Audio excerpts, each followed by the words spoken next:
The meeting of the Dudley-Charlton Regional School Committee is now in session. It is Wednesday, October 25th. It is 6:05 p.m. We're at the Charlton Middle School, and we will all stand for a pledge of allegiance. I pledge allegiance to the flag of the United States of America and to the republic for which it stands, one nation, under God, indivisible, with liberty and justice for all. Okay, first item on the agenda is going to be our training session with the Office of Campaign and Political Finance. And Mr. Desto, you can introduce this to Mr. Tate. Thank you very much, Mrs. O'Coin. Just a brief introduction. I don't think there's certainly no secret in this room that we've had, a long history of challenging budgets, and we are looking at a potential 2.5 override campaign this year. Now, we know as some of us are elected officials and some of us are appointed officials, and there's a lot of complicated challenges for us as we go about this process. So we asked Jeff Tate to be here from the Office of Campaign and Political Finance to kind of walk us through what the rules are around this so that we don't get derailed because of some kind of a misstep. And so, Jeff, we're grateful for you being here, and I'll turn it over to you at this point. All right, thanks a lot. We'll try and do this in about 30 minutes, okay? I mean, I could stretch it for an hour if I really felt, if I really wanted to, but I think we can do it in about 30 minutes, get the information that you need. With the number one rule that my boss always wants to get across, call us if something comes up. I've given everyone trifolds up here, and I put some on the seats there. On the very back, there's our phone number and contact information, and one very important person there. His name's Greg Byrne. Yes? Jason, not Jeff. Yeah, that's right. I was just telling him that Jeff Tate was the lead singer for one of my favorite bands, Queensryche, in the 80s. So it was in my head. I apologize. Jason, I couldn't tell you sorry that, but I about that. said, Everyone knows but me. But if you can belt out that tune. My grandfather called me Justin the last few years of his life. So I just went with it. and the J. But on the back, there's a name there, Greg Byrne. He's our general counsel. If something comes up, and we'll talk about different issues, but something maybe you want to get a flyer approved because you're not quite sure if it complies with the campaign finance law, send it to Greg, and he'll give you the thumbs up or the thumbs down, and you'll have it there in writing by email. So that's the number one rule. Just give us a call. We take 30, 40 calls a day at OCPF. Some very complex questions, like about independent expenditures and dark money and things, to simple questions like how much money can someone give to a ballot question committee? Stuff like that.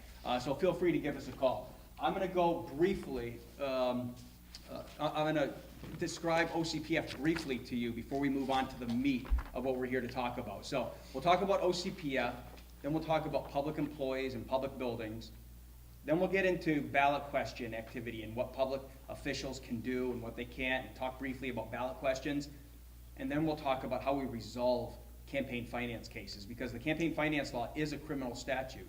When you read through the different sections of the law, there's scary language about jail time and these big fines and that sort of thing. So we'll talk about how we resolve those cases. OCPF, we're a very small state agency. There are 17 of us, and they don't let us work in the State House. We're in that sort of nondescript building there on the right, 1 Ashburton Place. We're on the 4th floor, and we're basically an auditing agency. Our number one goal is disclosure. Money that's raised in campaigns and the money that's spent in campaigns, we want the public to be able to see that. Well, that's what the statute demands. And so we have a team of auditors on one side of the office, and they go through every campaign finance report that's filed. So that's your state reps, your state senators, statewide candidates, political action committees. There are about 250 of them in the state. State ballot question committees. Remember last year when you voted on marijuana and charter schools, and they're filing with our office. About 2,600 different types of committees are filing with our office. Then, under our umbrella, and under the campaign finance law, are all your local candidates, like your school committee here. If they raise and spend money, they're using our forms to file reports. City councilors in smaller cities and towns, and these sorts of local candidates, selectmen, they use our forms and they file locally, and those forms are posted to the town clerk's website. On the other side of the office, we have our legal team. That's Greg and his helpers, and those are the people that you call if you have questions. And then we have our technology team, and they've created the electronic filing system. So I'll just spend a couple of minutes here talking about this electronic filing system. It's not pertinent exactly to what you do here, but just so you get an idea of what we do from day to day. I'm going to go to our website. It's ocpf.us. So this is the OCPF website, and I'm going to click here where it says Search Campaign Finance Data. It's one of those starred items. And, no internet connection. Is it connected? Well, I had it earlier, but for some reason, Is it connected not to working. our website? Because it said. no service. That's all right. We'll just skip past that. But if you go to our website, that's where you can search the information. Do you ever read newspaper stories where they say, you know, Governor Baker took $50,000 from the insurance industry, things like that? They're going to our website and they're looking this information up. On your level, when ballot question committees file these reports, they're filing the same type of information, just on different forms, and they're posted to the town website. So that's OCPF. My job is I am the education director, so I put information on the website. I do our newsletters, our YouTube videos, our Twitter accounts, but I'm also the media spokesman. So I always like to say, you never want to see your name and my name in the same news story. The Worcester Telegram and Gazette probably got a tip that a public official did something, and they're getting my comment. But just for your information, if I do get a call from a newspaper, I'll never speak directly about your school district or a public employee or a certain situation. I'll just speak generally about the law, and then the reporter can apply that to their situation, and that's how we do it on that level. This is why I'm here today, for these three issues here: public employees, public buildings, and public resources. So while most of what OCPF does is disclosure, getting that information to the public, there's a sliver of the campaign finance law that discusses these sort of, they feel like ethics type of situations involving public employees, public buildings, and public resources. And honestly, they create a disproportionate number of cases. And you'll see why as we go through this today. It's sometimes easy to trip up on this campaign finance law. You may be violating the law and you have no idea that you're doing it. So we'll speak first about public employees. Who are public employees? It's anyone who is employed by the state, county, or municipality. So these are the people, obviously, the school teachers here at this school, people who work for the state lottery, UMass, state police, the sheriff's department, town employees, DPW employees, people who work at the senior center. These are all public employees, and they have to stay away from the money. They cannot solicit or receive campaign contributions. So if there's going to be an override, there might be there probably will be a vote yes ballot question committee, maybe a vote no ballot question committee. If they're raising money to run ads or to pay for a mailing or something like that, the public employees can't be involved in raising funds. So we'll talk about that a little. Jason, what about, is there any distinction between teachers in a regional school district, since they're not technically municipal employees as they would be in a single town? Is there any, they're still considered public employees? They're still considered public employees. Okay. Same as charter school employees. We would say that they are public employees as well. Okay, yeah. Yep. And it's part-time or full-time. So we have, we get substitute teachers calling us sometimes. And if they're on the substitute teacher list and they're called in, even if they work infrequently, once a week or something like that, they're considered public employees and they may not solicit or receive. Is an employee somebody who's paid? Yep. Or I'm an elected official as a library trustee, I'm not paid anything, but I am elected in town. Yeah. What does that A mean? public employee is someone who is appointed and compensated. So elected officials, they're elected, so they're not appointed, and they can solicit or receive. We're going to get into that a little bit later. So we'll talk about that more as we move along. This is in effect 24/7 nationwide. So, public employee in Massachusetts can never solicit or receive for a political campaign purpose. So what is soliciting or receive? Receive is the actual receipt of campaign contributions. A public employee cannot actually receive them. I mean, just for an example, I know there are some elected officials in the room, and so this is appropriate, but there was a candidate campaign on the South Shore of Massachusetts, and they had an event. And when you have an event, you need to get the name and address of every donor. So there can never be an anonymous contribution from $1 all the way up to $1,000, which is the limit for all candidates, whether you're running for governor or school committee. So at these events, sometimes the lines get long because people are writing down names and addresses. And so at this event, it was getting long. And so the candidate went up to his wife and said, can you please just take a seat and take some of these names and so we can move and check so we can move people through. No problem. She sits down. Someone recognizes her. She works part-time at the DPW 2 towns over. So she was reported to our office, and we said, that's black and white. That's a public employee receiving campaign contributions. So something to think about if you are involved in the vote yes or vote no ballot question committee. Keep the public employees away from the door, not taking the checks for the effort there. We don't see a lot of this receipt, these receipt violations. What we see are the solicitation violations. For example, up here in the corner, fundraising phone calls. Maybe the vote yes ballot question committee, they want this thing to pass, the school needs the money. They meet every Wednesday to strategize and to talk about what they're gonna do. Sometimes they're just getting signs ready and they're holding signs that afternoon, or maybe they're sending out tweets about information or doing something that has to do with the campaign. Well, on this night, the person directing this ballot question committee knows that the fundraiser's in 2 weeks. And they look at the list and only half of the people have RSVP'd. So they say, all right, everybody, break out your cell phones. We're gonna call the people who have not RSVP'd. You know, we need some money. We need to send out mailings to inform the town. Well, there's a school teacher and someone who works at UMass in this group. They're gonna have to say, can't do it tonight. I'm a public employee. I can't make that phone call to invite someone to a fundraiser. Or maybe there's a teacher in the room and they say, I can't do that, but I have a list of all the teachers in town. Here it is. You guys can call them. They'll all show up at this $20 a plate fundraiser. That would also be prohibited. That's sort of an indirect solicitation. So they really need to stay away from the money. Social media is really ground zero for this now. And I mean, you can sort of imagine how this might play out. Let's say I'm a school teacher and it's a Sunday afternoon. I'm watching the Patriots. It's halftime. I open up my private laptop. I go to my private Facebook page and you know, I'm following the groups that support this ballot question. And I see that one of the groups that is supporting the ballot question, they posted something online saying, hey, don't forget, Friday's the fundraiser for the Vote Yes Committee. It's $10 a head, hot dogs and soda and music. Hope everyone shows up there. And the public employee maybe likes it or they share it on their page somehow. We would say that it's a public employee who's soliciting by inviting people to this fundraiser. So it's something that public employees should be aware of. As far as social media goes, that's how I'm talking about how it can be easy to trip up on this. Now, obviously, well, I'll get into how we resolve this. You know, the school teacher who retweeted the fundraising solicitation isn't going to be going to jail or anything like that, but it's an issue that we're going to get a complaint and we're going to have to resolve it. And we'll talk about that at the end, how we resolve these things. But it also sometimes ends up in headlines as well.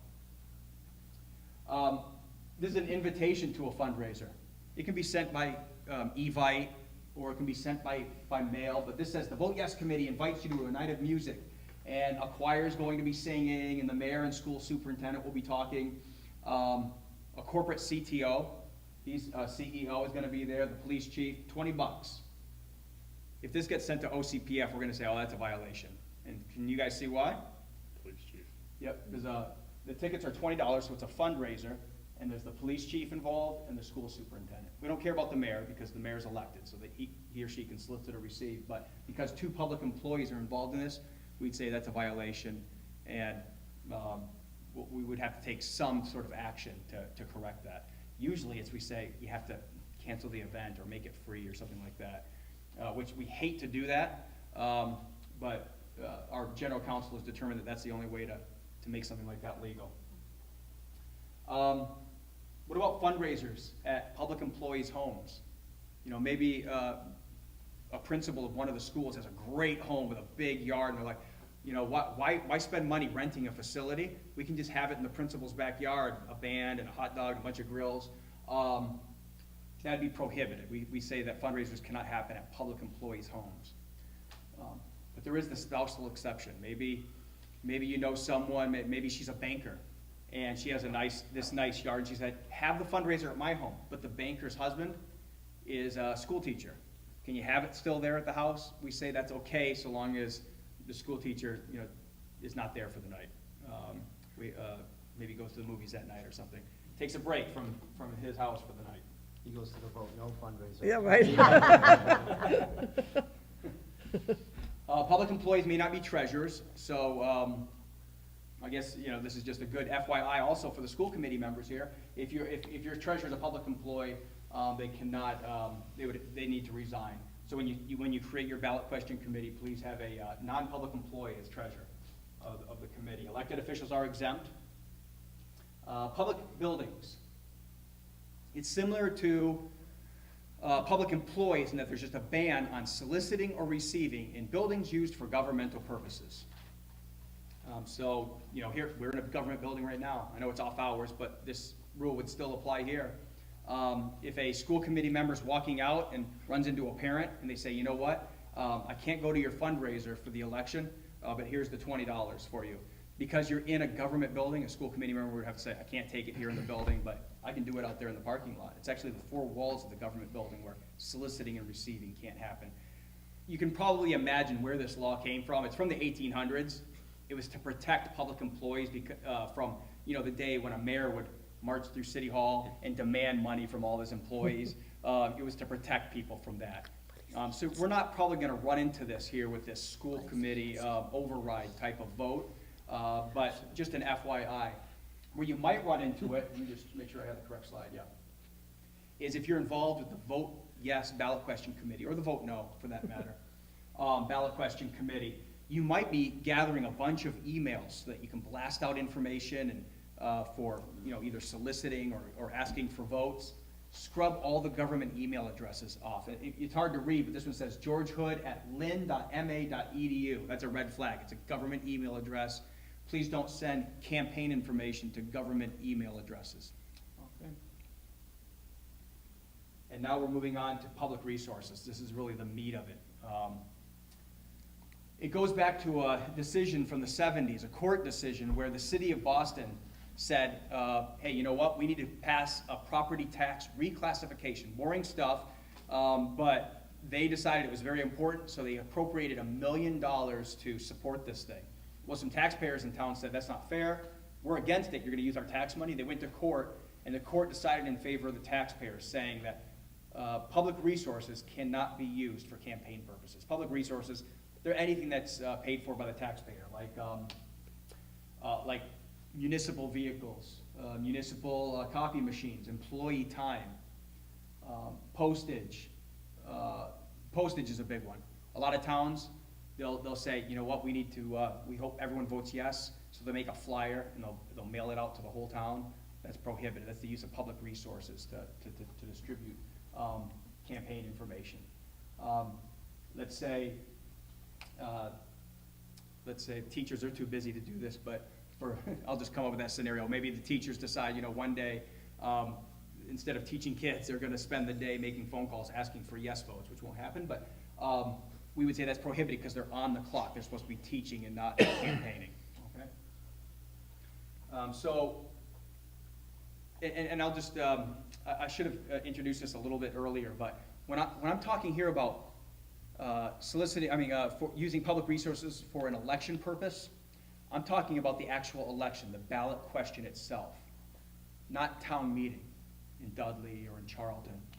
Town meeting is something different. Our law does not have authority over town meeting. So public resources, you might be able to use public resources to affect a town meeting. In other words, you know, have a flyer there at the town meeting, distributing it, or sending a flyer around town saying, remember, town meeting is tomorrow and we're voting on you know, increasing the school budget and all the different items. That's okay. We say, though, that if you are going to send out and distribute information to the public for town meeting, send it first to Greg Byrne at OCPF and have him give it the thumbs up or the thumbs down. He might just look through it and take out some language or add some language, something like that. So we recommend that you definitely, before you distribute that information, you send it to Greg Byrne and he'll be able to reply to you. So what we're talking about mostly with the use of public resources is distribution. That's where we see it the most often. At the top, you've got a school newsletter. You know, a lot of school newsletters, they don't go out by paper anymore. They go out by email. So in this school newsletter, maybe the top article that day is you know, about the override and why the towns need more money for schools, and it's all described, you know, we need the money for this purpose, if we don't have the money, this will happen, we would say that's prohibited. That's a distribution using public resources, and it addresses a campaign. So something to look out for. Or the kid with the backpack. We've had cases where superintendents might, or principals, you know, the vote's coming up, they're getting nervous, they sit down at their computer and they type out a flyer that's, you know, vote yes on the upcoming override. You know, we need this money if we want to keep successful schools.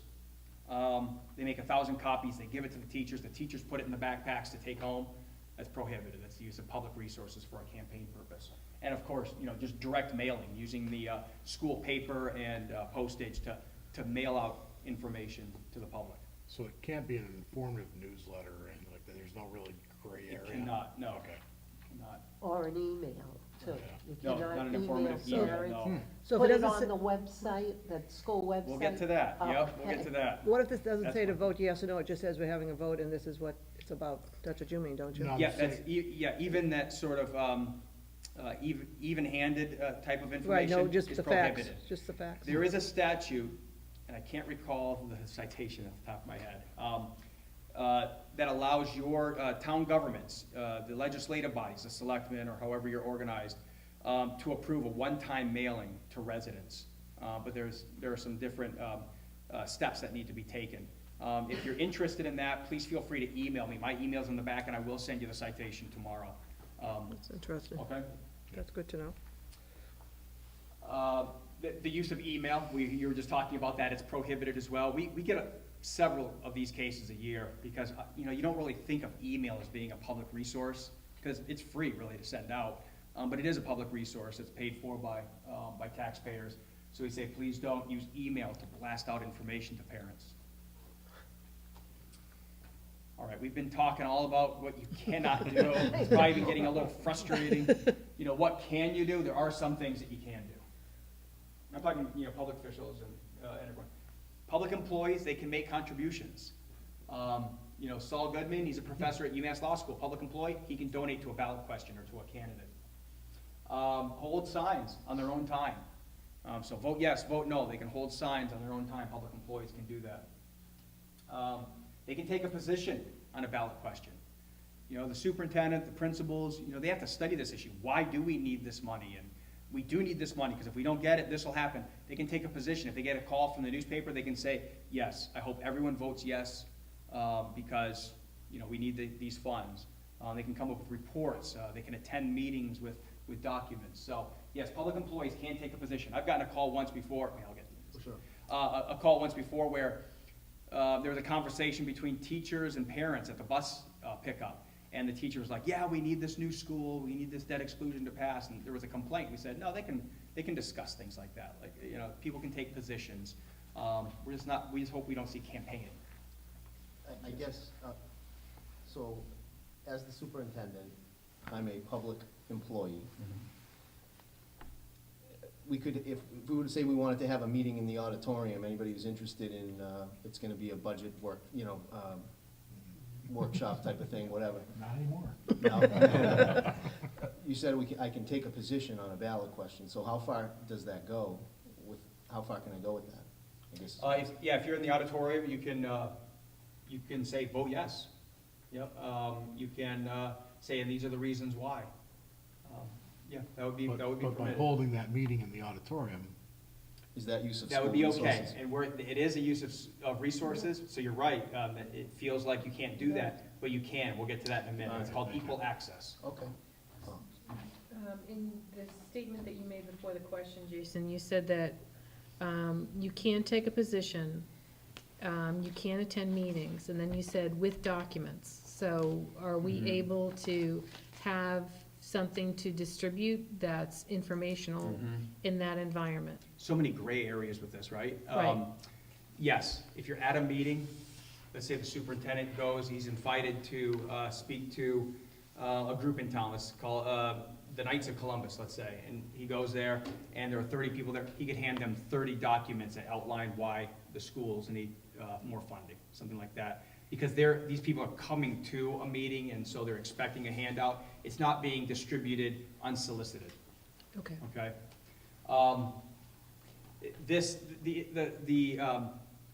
The part of the law that I'm talking about now, the public resources portion, is based on that court case I talked about, and a half of a sentence in the campaign finance law. So there's not a lot of, black and white for us to work with. And over the years, since 1978, our office has come up with opinions that have helped to form the rules and regulations. So there are still some gray areas. That's why the first thing I said was just call us, because there are going to be some gray areas, and it's good to get clearance from us first before you move forward.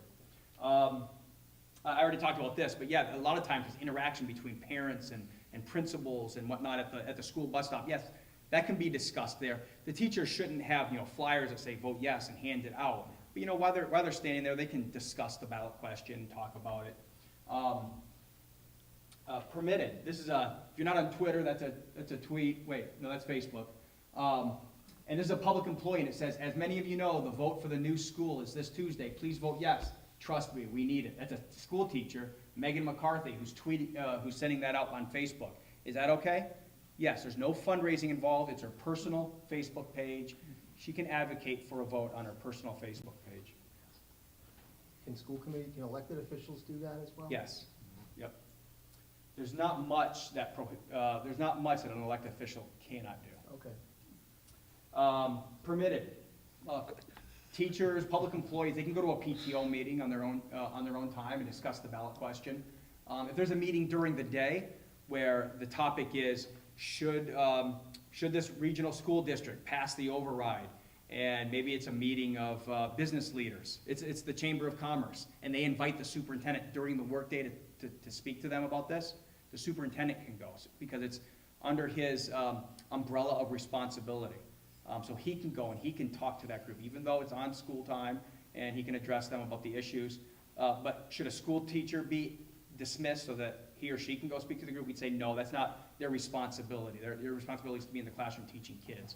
So there are times when public officials can go to meetings during the workday.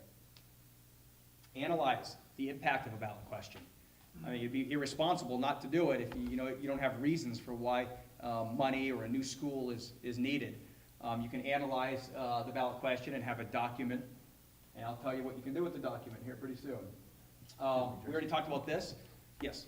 A couple slides before, you talked about holding signs on your own time. Yes.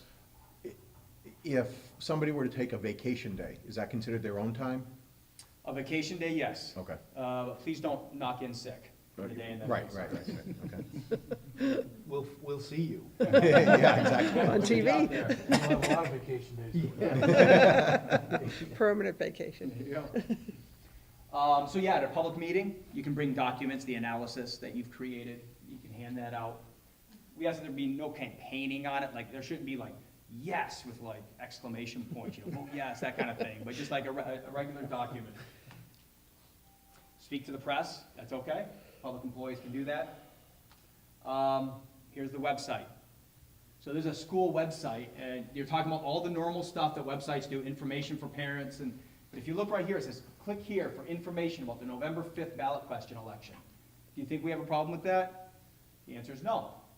And here's where a lot of people get confused. They're like, I thought you couldn't distribute. We don't consider this distributing.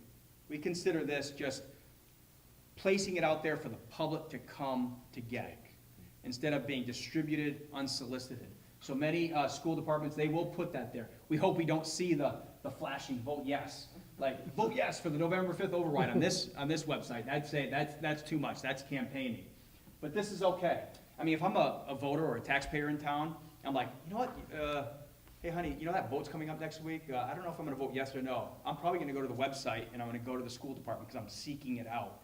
And so I'd be able to find it right there at the school department. And the information that you put on the website can be just the analysis, and there can even be a statement maybe from the school committee or the superintendent saying, we think people should vote yes for this reason, just as long as it doesn't look like this. And if you want us to review your materials before you put them up there, we'll do that as well. Let's say the school principal or a superintendent is invited to the local cable access TV station. They can attend that even during the workday. Equal access, someone asked about buildings. We got some calls on this, so I decided to I always put that one in there because everyone knows Bernie Sanders. That's a picture of him at UMass.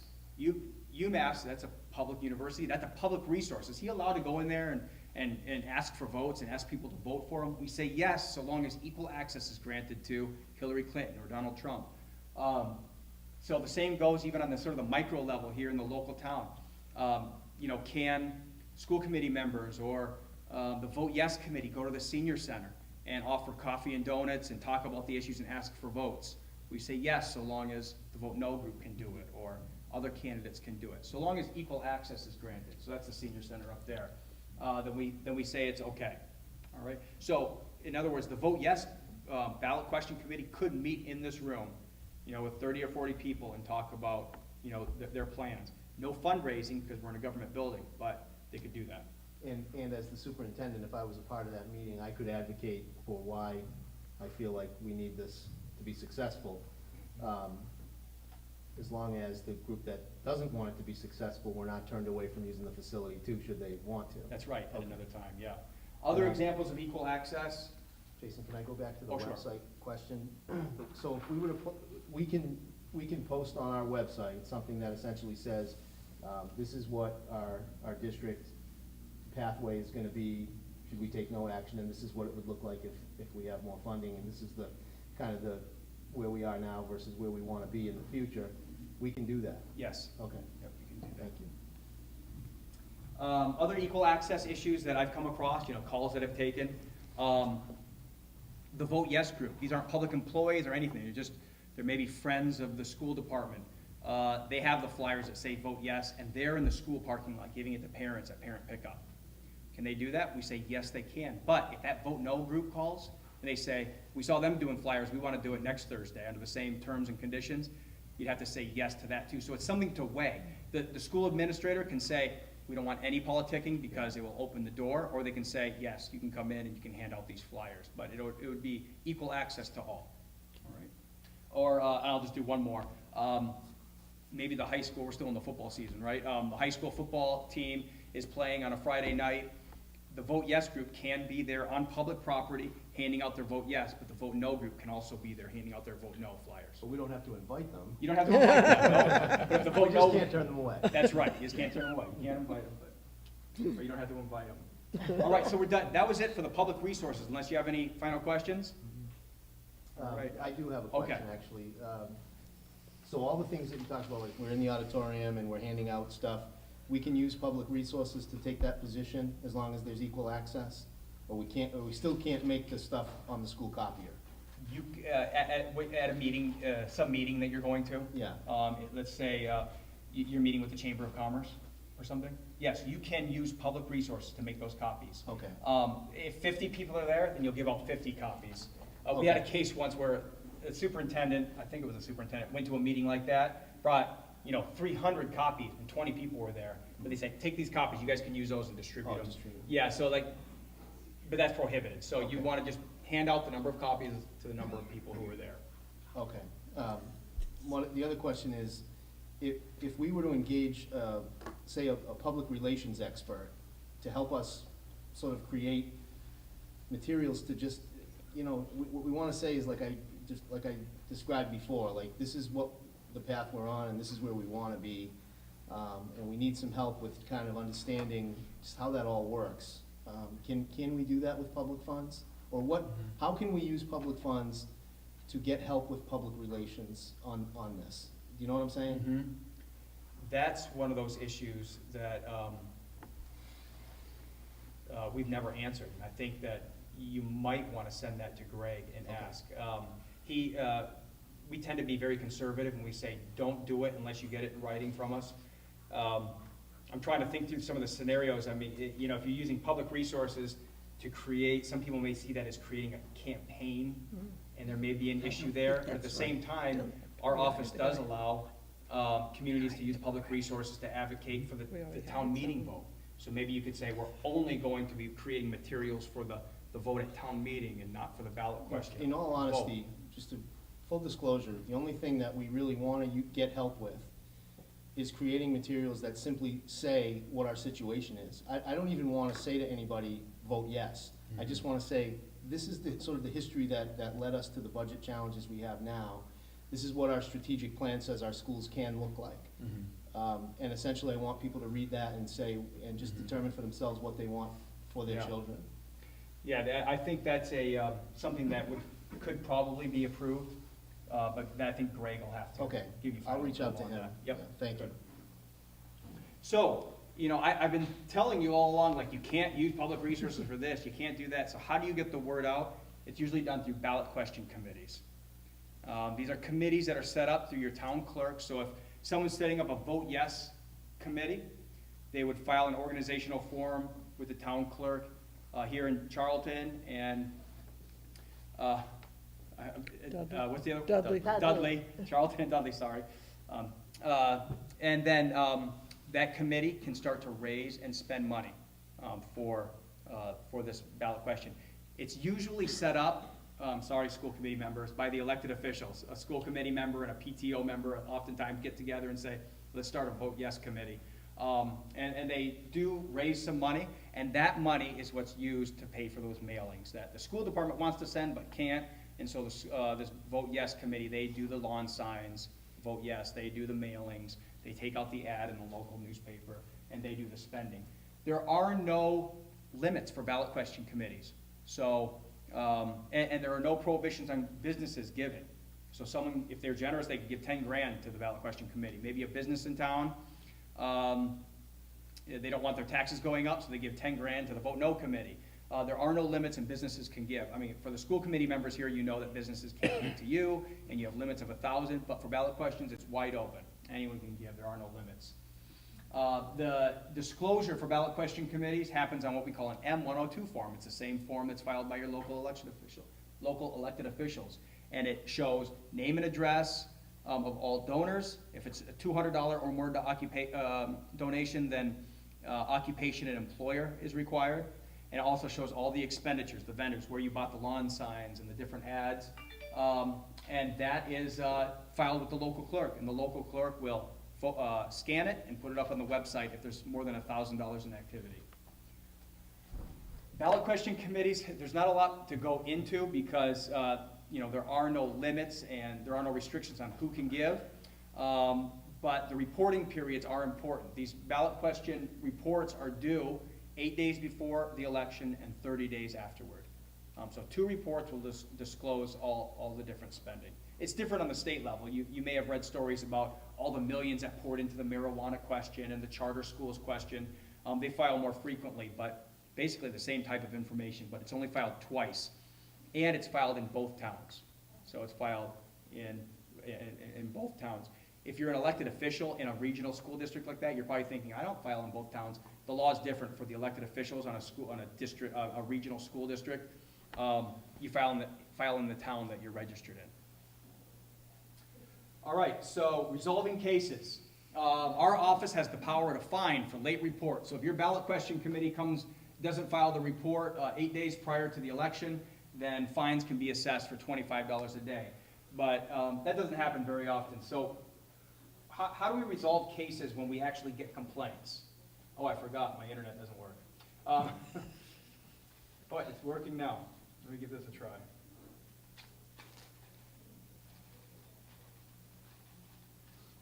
See why we need the yes vote. Yeah, right here.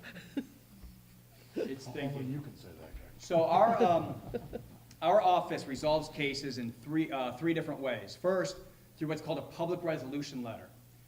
That's a letter that says you may have messed up. Maybe a public employee sold 10 tickets to the fundraiser for the Vote Yes ballot question committees, $10 a piece. That's prohibited. A public employee can't do that. And so the ballot question committee would have to purge those funds. Maybe there would be an educational session or an educational letter, but then it's done. We're not going to court. We've sort of settled it out of court on our level informally, and the letter goes onto our website. Or maybe the school department does accidentally send out a mailing to the community saying vote yes. It would be resolved in some sort of way, informally settled on our level. If it's more serious, we might do what's called a disposition agreement. That's an agreement where we say, okay, we're dealing with a lot of money here. It's still a settlement, though. We're still staying out of court. The subject of the review will come in, we'll agree probably on some sort of a payment to the state, and we'll move on. I don't know if any of you read the news stories about Families for Excellent Schools. That was the charter school question, and how they just had to pay $426,000 to the state through our. That was the disposition agreement. So we said, you tried to hide the source of the funds, but now you've disclosed that, you've made this payment, we'll move on. So we're still out of court. Finally, we can refer a case to the Attorney General for criminal charges. You know, we have 2,600 committees with us, untold thousands on the municipal level, and we only have been to court 3 times. Twice people have gone to jail. One person went to jail for 2.5 years. That's because he was desperate for money personally. He was a candidate, county candidate, and he had this pot of gold, his campaign account. He just stole it all, more than $100,000. So that's what put him in jail. No one here on this level is going to be going to jail for ballot question types of things. But I just needed to inform you. That's how we resolve these cases. We're not a gotcha agency. We really do want to help. That's why I'm really pushing. Call us, email us when these issues come up. So any final questions at all? Just one quick All thing right. about robocall. That's school resources, I assume. That's because right, yep. I only do that usually for snow days and other serious emergencies. To make, let's say we have a town meeting coming up, and I just want to simply say to people, town meeting is Monday night, and we have some information on our website relative to some of the information on the warrant. Thank you. You know, something as simple as that. That sounds okay, because first of all, it's town meeting. But if the town meeting passes and everyone's on board so far, and now we're moving into the stage of the ballot question, that type of robocall, we'd say, can't Okay. happen.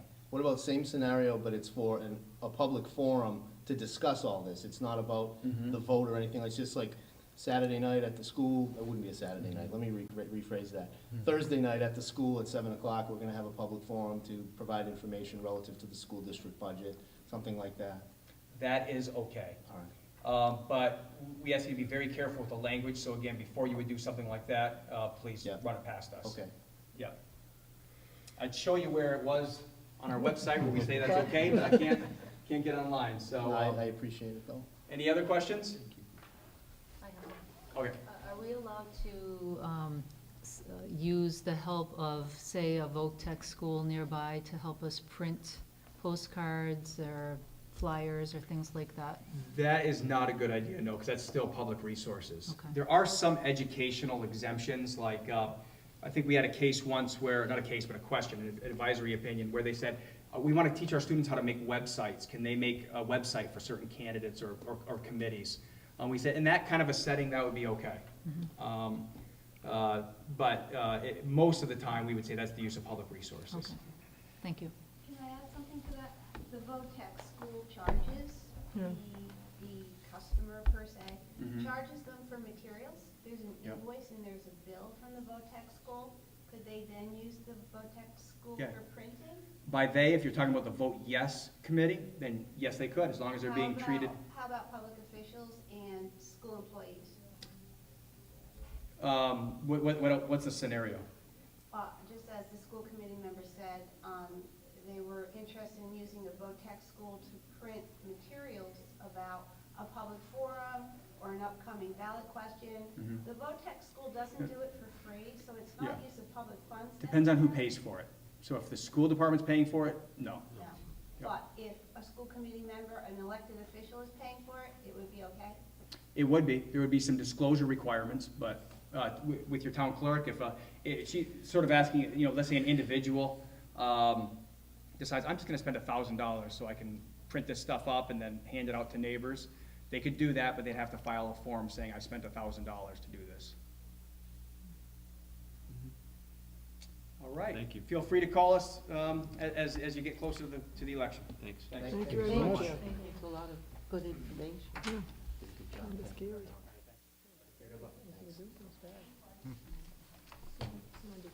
Sandy.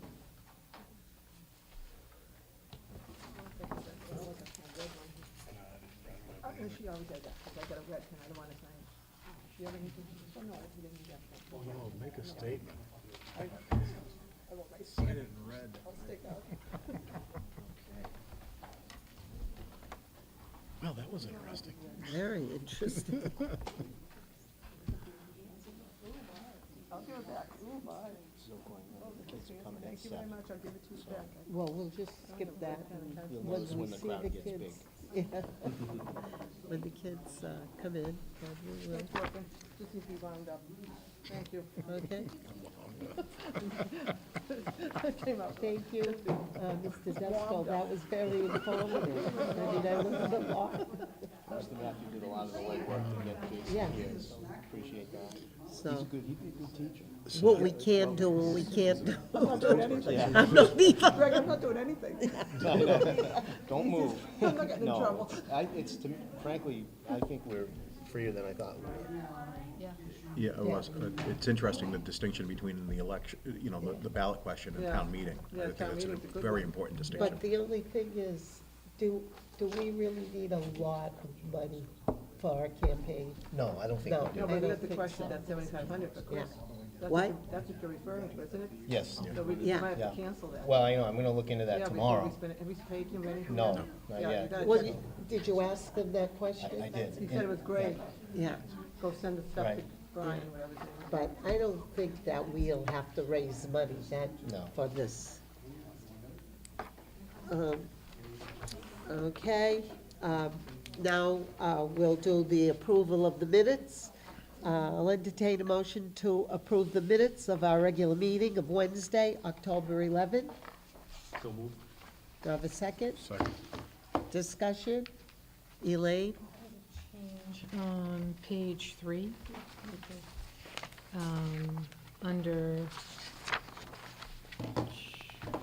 Under the statement regarding the Special Education Parent Advisory Council, I said that I was pleased that the district had processes in place, but I was concerned that our outcome for our students was disappointing. Okay. You're not used to looking for Sandy over Yeah, I there. know, I did that. Sandy, did you get that? That I was disappointed in the outcome of our special education students, academic outcome. Okay, any other discussion, Kathy? On the same page, on the second paragraph from the top, I'm kind of confused about that. Mr. Destro had to correct it. But it said the district was audited in 59 areas. It wasn't a total 103 and 59 with this. It's kind of, the numbers are wrong, aren't Yeah. they? And it says, Check that. and also resulting 20 civil rights to the partial, no implementation. That sounds bad, but it's not. No, right? it's, we'll Just fix that, fix Yep. it up correctly. get the numbers right. Okay. Right. Any others? I had one on page 6. Okay, Toward the bottom, on Resolution 7, I think we agreed that we wanted to make an amendment to strike the first paragraph and also the first paragraph of the last section of Resolution 7, because they both dealt with the Affordable Care Act. right.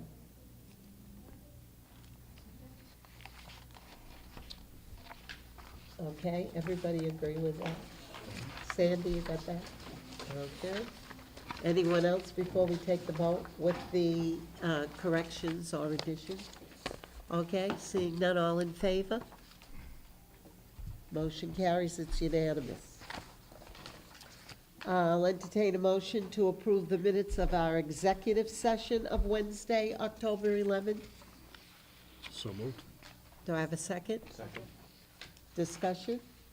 Elaine? I do have a change, so I Okay. don't know if we need to table that. Okay, we'll table it. And we'll do that in the executive session.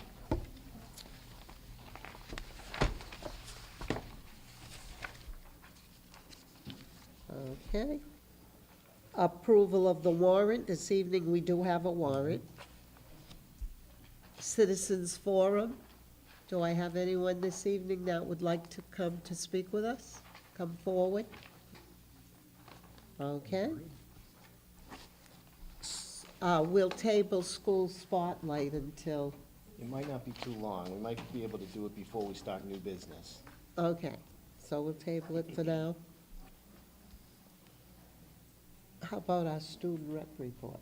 Not here No, today? I thought she was gonna be here tonight. Okay, She didn't tell then us we otherwise. will table that for next time. Communications, Mr. Desto? Thank you, Mrs. O'Coin. I have two tonight. The first one is just a response. When we last met, and we were discussing the coordinated program review, there had been some question related to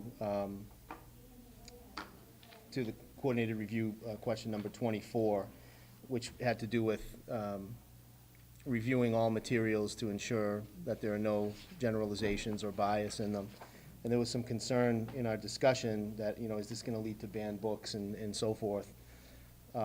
So Mrs. Allen reached out to Jamie Simzak, who has been our contact at the Department of Education, and I just want to read you her response, and it's a little bit encouraging.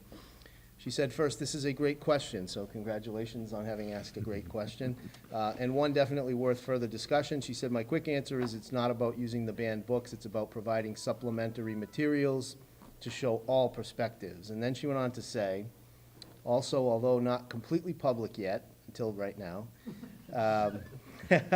my supervisor would like to consider piloting a new toolkit, and including Dudley-Charlton in the pilot, and we are going to meet with her to look into what that's going to entail. I was excited that I'd be able to work with such a receptive district to try to utilize some of the items that we've been developing. Said she'll keep us posted on when it is available to use, but essentially, they're looking at creating a toolkit that districts can use when reviewing those materials, and that they would like for us to be a part of that pilot. So as I said, Mrs. Allen and I plan to meet with Ms. Simzak sometime in November and look at how involved it's going to be a part of this pilot, and then we'll keep you updated from there. The other piece that I have is just a letter of response from Senator Goby. She's always so good about responding, and of course, we sent a letter in support of Senate Bill 217. And so she says, Dear Superintendent Desto and school committee members, thank you for your letter expressing your support of Senate Bill 217.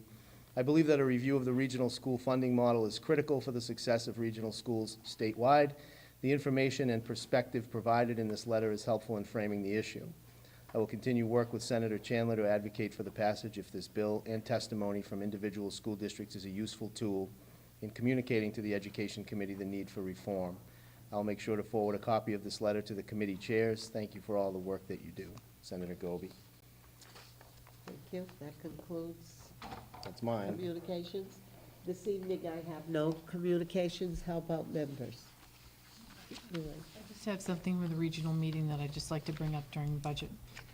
okay, we'll bring it up during the budget. Anyone else? Okay. We do have the school spotlight, Heritage School. Oh, hi, Rebecca.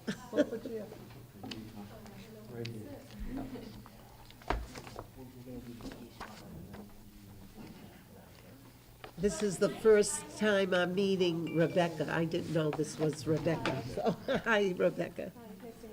Nice meeting you. I know Rebecca. So we'll do our spotlight, then we can do her report, okay? All right, so these are some students who have become our experts at Heritage School along with Mrs. Brown on Little Bits. Mrs. Brown is going to explain all about what Little Bits are and how they're used. Mrs. Brown has been leading the Little Bits program now in our After the Bell program at Heritage School. She ran a summer camp this summer with Little Bits, and just a couple of weeks ago, we had our professional development Friday session, and she led teachers in the use of Little Bits in order to get Little Bits integrated into our classrooms. So Mrs. Brown will share Little Bits, and then our students, who are the experts on Little Bits, I have Bella White, Riley and Sophina Zazek, Christian Sargis, and Michael Eisner, who are going to assist in showing you how to use Little Bits and what they can do. Mrs. Brown. All right, thank you. Thank you. So I'm just going to start by showing you a quick TED Talk by the woman who had created Little Bits, so it explains a little bit about what they are and how they're used.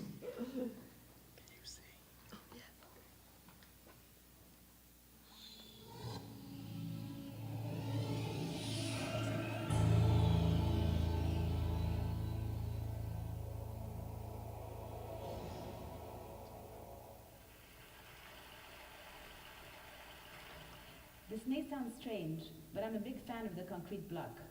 The first concrete blocks were manufactured in 1868. It was a very simple idea. Modules made of cement of a fixed measurement that fit together.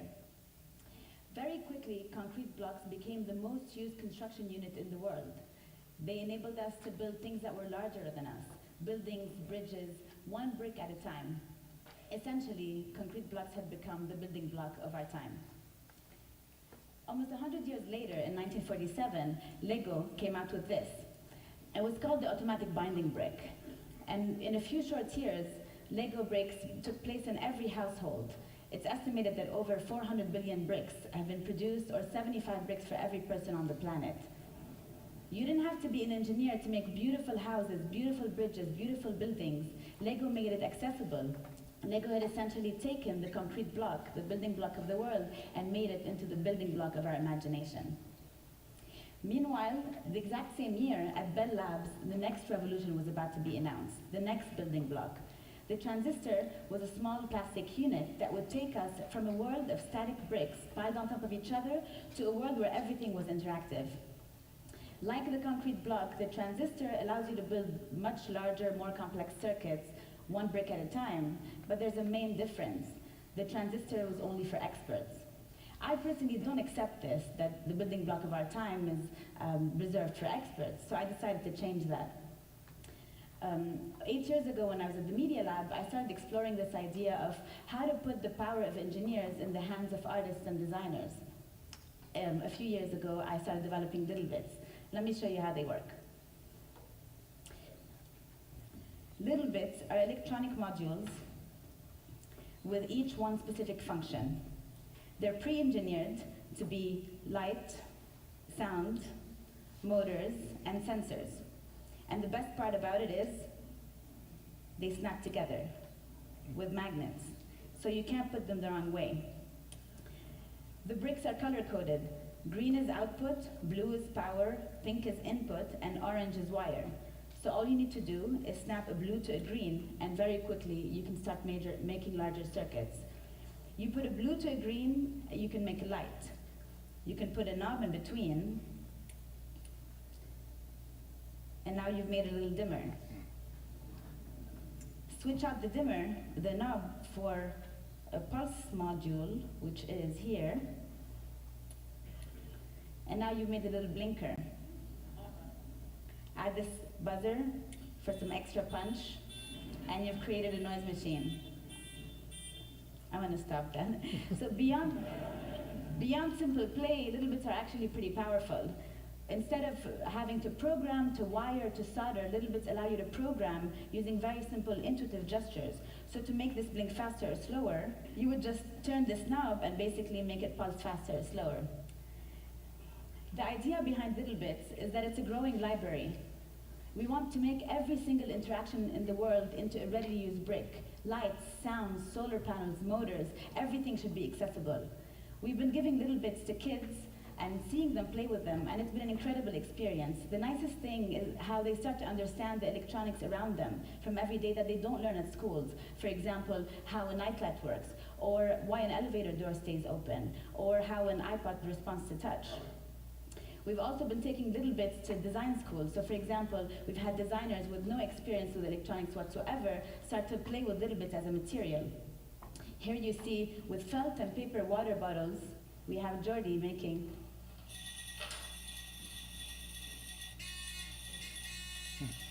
A few weeks ago, we took Little Bits to RISD and gave them to some designers with no experience in engineering whatsoever, just cardboard, wood, and paper, and told them make something.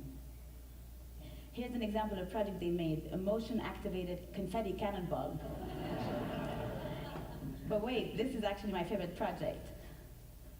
It's a lobster made of Play-Doh that's afraid of the dark. To these non-engineers, Little Bits became another material. Electronics became just another material.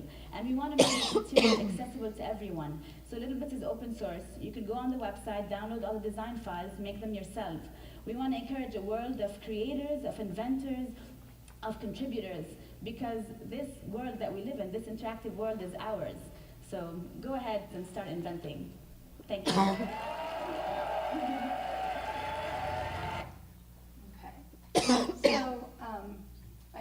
originally got this kit. Let's see. That's okay. I don't need the other slides. That's okay. I got this kit through a DCEF grant, and 2 years ago, and I've been using it. I did 2 summer camp programs here at CMS, and I've been using it in the After the Bell program at Heritage School. And I'm actually gonna have you give it a try. We've got a 7-step challenge, but I know that in the interest of time, we might just get through the first few steps. Just a couple of things, pretty easy. They're color-coded, like they mentioned, so it makes it really easy for the kids to remember which pieces go together. Blue is the power bit, so we need to always start with this. Green is your output, it's the bit that does something, and pink is the input, it's the bit that it controls the green bit.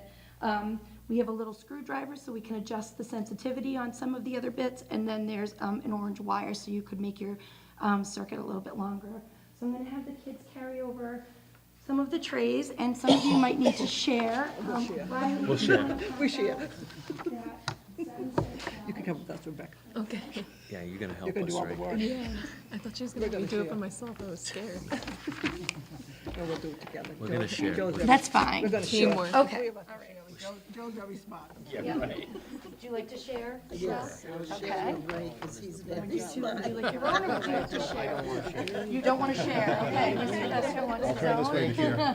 here. All right, we can put one kid here, and then, are you two gonna share? Will you share? All right, and then one here, and then You tell me.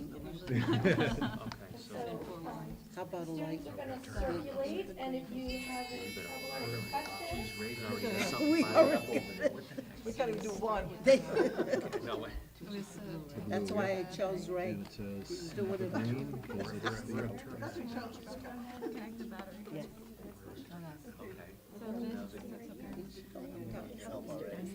It says it needs to be connected to a 9-volt battery. All right, so we got power.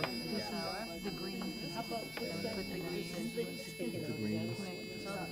Imagine on computer flash. So that's challenge 2. Yeah, what are we doing? So challenge 1. It'll be green because it's an output, and snap it to the. So, that's where the magnets come into play, Okay. That's right. This is challenge. Now, do I just continue from here?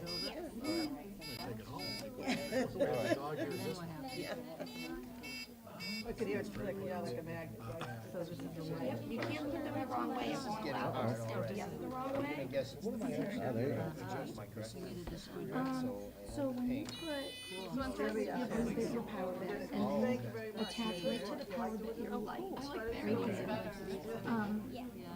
Then, if you wanted to control the light, if you wanted to control the light. So now I can add, so this would add one of these lights. Yeah, no different than your phone charger. That will, so if you wanted the light to Okay, do this, challenge number 2, which is, Create a flashlight. in between, you don't want the liquid on all the time, or the battery will run out. What do you, and you can control the speed. flashlight on? So what do you do with this? Maybe the Change the mode or sensitivity. I think it needs to go in between the two. Is that over here like another one? Yeah. For the green one. So if I take this out, There you go. Snaps right into place. Cool. so this is the light sensor. Now, make a smart flashlight. Okay, where does it turn on? We got it too. I think I do. Thanks, Rebecca. I know my colors. Another thing to go with And between. so when it gets dark, it'll shut off, the sensitivity of that, that allows you to do that there. Very annoying sound, isn't it? turns off when We hear it all the it time. opens. To make it flash and color. All right. And to add, yeah, like flash, and you can use the screwdriver to adjust the speed. What other ways could you use the same? And then this. Add those to my Like you have the light and that, you have it. If it's on dark, Oh, mode, so when you this- turn the it, sensor will turn turn on. Okay. Can you do more than one of these things? Because the thing with eight of these. So what does, You also learn how to work together and, That's a lot of fun. That one. So you should start with this, these are the challenges and take the kids and then I can block it out, I can block it out. should be able to, yeah. Would be, They're right. on this? Yeah. Yeah. Somebody's got to. I don't want to break it. Seventh grader here is. Plug. She's been entering classes with me since she's in second grade. Oh, not like that. Somebody gets that. Helps her with So that They actually do want it. Do we get our own set for meetings from now on, or no? Yeah. That's a big, I know that's big. Or maybe a section. I have 8 of each. I'm starting my So tours. it does limit the need a size. section. Those It's a are little fun. last minute. Those are fun. But, you know, as I go, I can always add to the kit a small one piece at a time, so. See, we need a set, so when you go, does anybody, Yes, I like this remember one from go, fifth grade. Remember fifth grade, what they did, so you went to Yes, the and I was fifth grateful grade, for things the you did. Yeah, at St. Andrew. Yeah, I thought you went to the. Yes, yeah, yeah, thank you. Thank you Thank so you. much. Thanks a lot. Thank you, little kids. Little bites, thank you, little bites. Little munchies. Thank you for bringing them out. Yeah. I like the little bites of the Yeah. muffins that you get, the Yeah. toasted little bites of them. Okay. That was nice. Angry birds. Angry birds. That was so much fun coding with that. That was. That's Bobby's favorite game, Angry Birds. Like, seriously, it makes you want to go back to school. So it's a cool thing. Yeah. That's pretty, that's. I'm not sure about that one, but. Know what you know now. I'd go back. I don't want to do any homework. Right. Yeah, it is.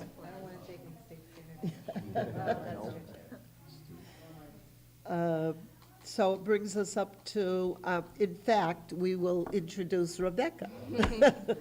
And Rebecca, you're a senior at Shepherd Hill, and she's going to be our student school committee rep. So Rebecca, this evening, do you have a report for us? Yes, I have Okay. a few things to touch upon. First of all, hi everyone. I think she did a pretty good job, but I'm Rebecca Moore. I'm very pleased to be here with all of you within these upcoming meetings, so thank you for Thank you. having me. Thank you. Oh, anytime. It's very fun. So the first thing I have is something new that came up at this. These are all about Shepherd Hill. I apologize. I promise I will expand within the district as these meetings go on. But for now, I was a little nervous, so I just picked Shepherd Hill updates. Just relax. All right. Okay. So the first thing that really was a success in our school was the new school newspaper, the Shepherd Hill Telegram. And it was established in the beginning of the year, and everyone was a little reluctant because it's very new, like with our age of like technology, they weren't sure if our students would be interested, but it actually turned out really well. Everyone looks forward to it. Like every Thursday they hand out copies and everyone's like, I want one. And even I read it too. Like it's very interesting, and it's very cool to see our students like really be invested in journalism and see that they can report things in the school, and just, you know, they do like student highlights and stuff. Like during Spirit Week, it was really cool. They wrote articles about like students in each grade who had the most spirit, so that was really cool. And I talked to a couple students who were like not big, but like they were kind of in charge of like the Shepherd Hill Telegram. And right now there's a class going on, the journalism class, and it's half of a year. But I've talked to a couple students, and that class is doing so well that they wish that it was a full year class, because not a lot of kids are dropping out, like everyone has a genuine interest in it. So they suggested that in the upcoming years to make it a full year class, because there were a lot of kids who were interested. It might bring Mrs. LaPlaca out of business. Oh, yeah.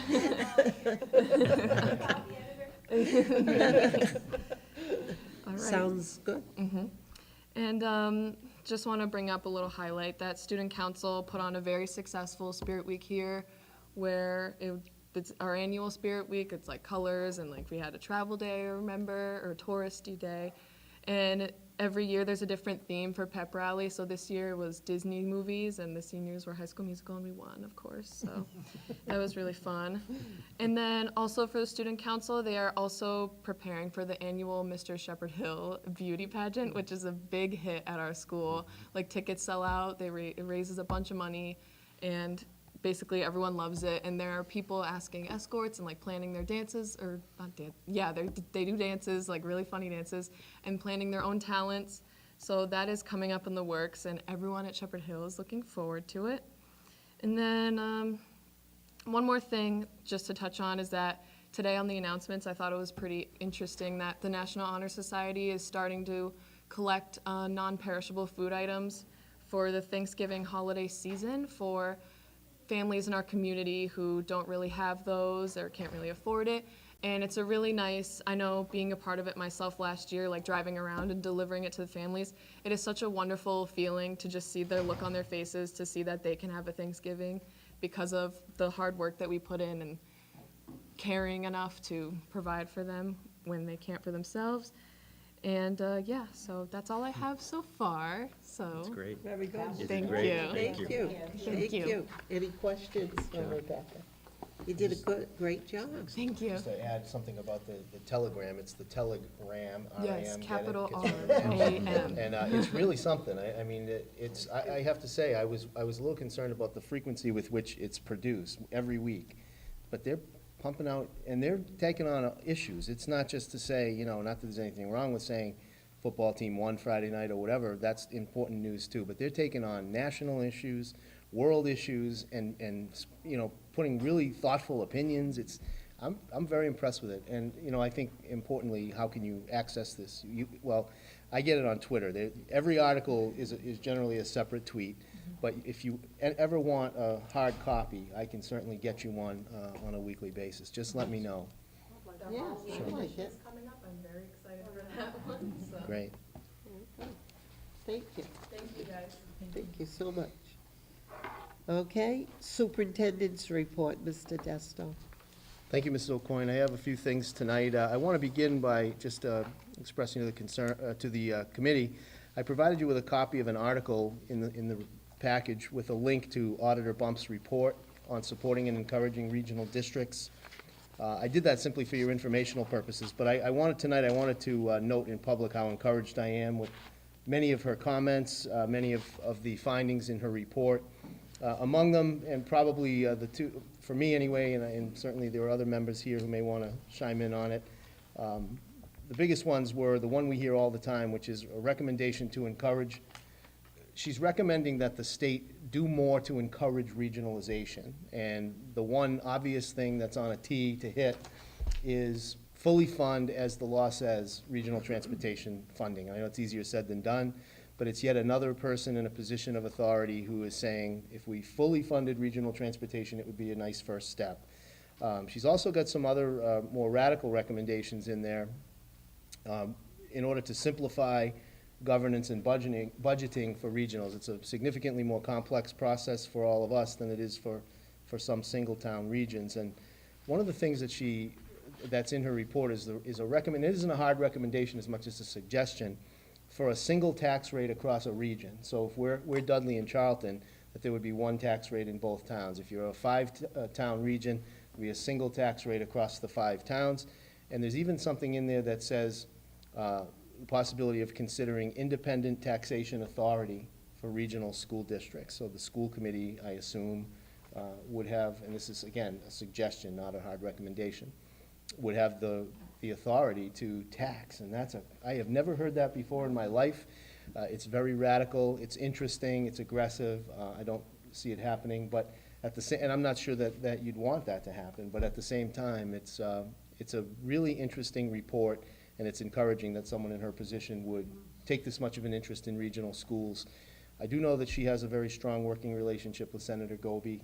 Senator Goby has, of all the senators in the state, has the most regional school districts under her district. And lastly, I'll just say that this Monday, the Mass Association of Regional Schools is hosting the auditor at Assabet, and I plan to be there to hear her and maybe catch a minute or two with her afterward. So I don't know if anybody else wants to share anything related to that. It's very interesting.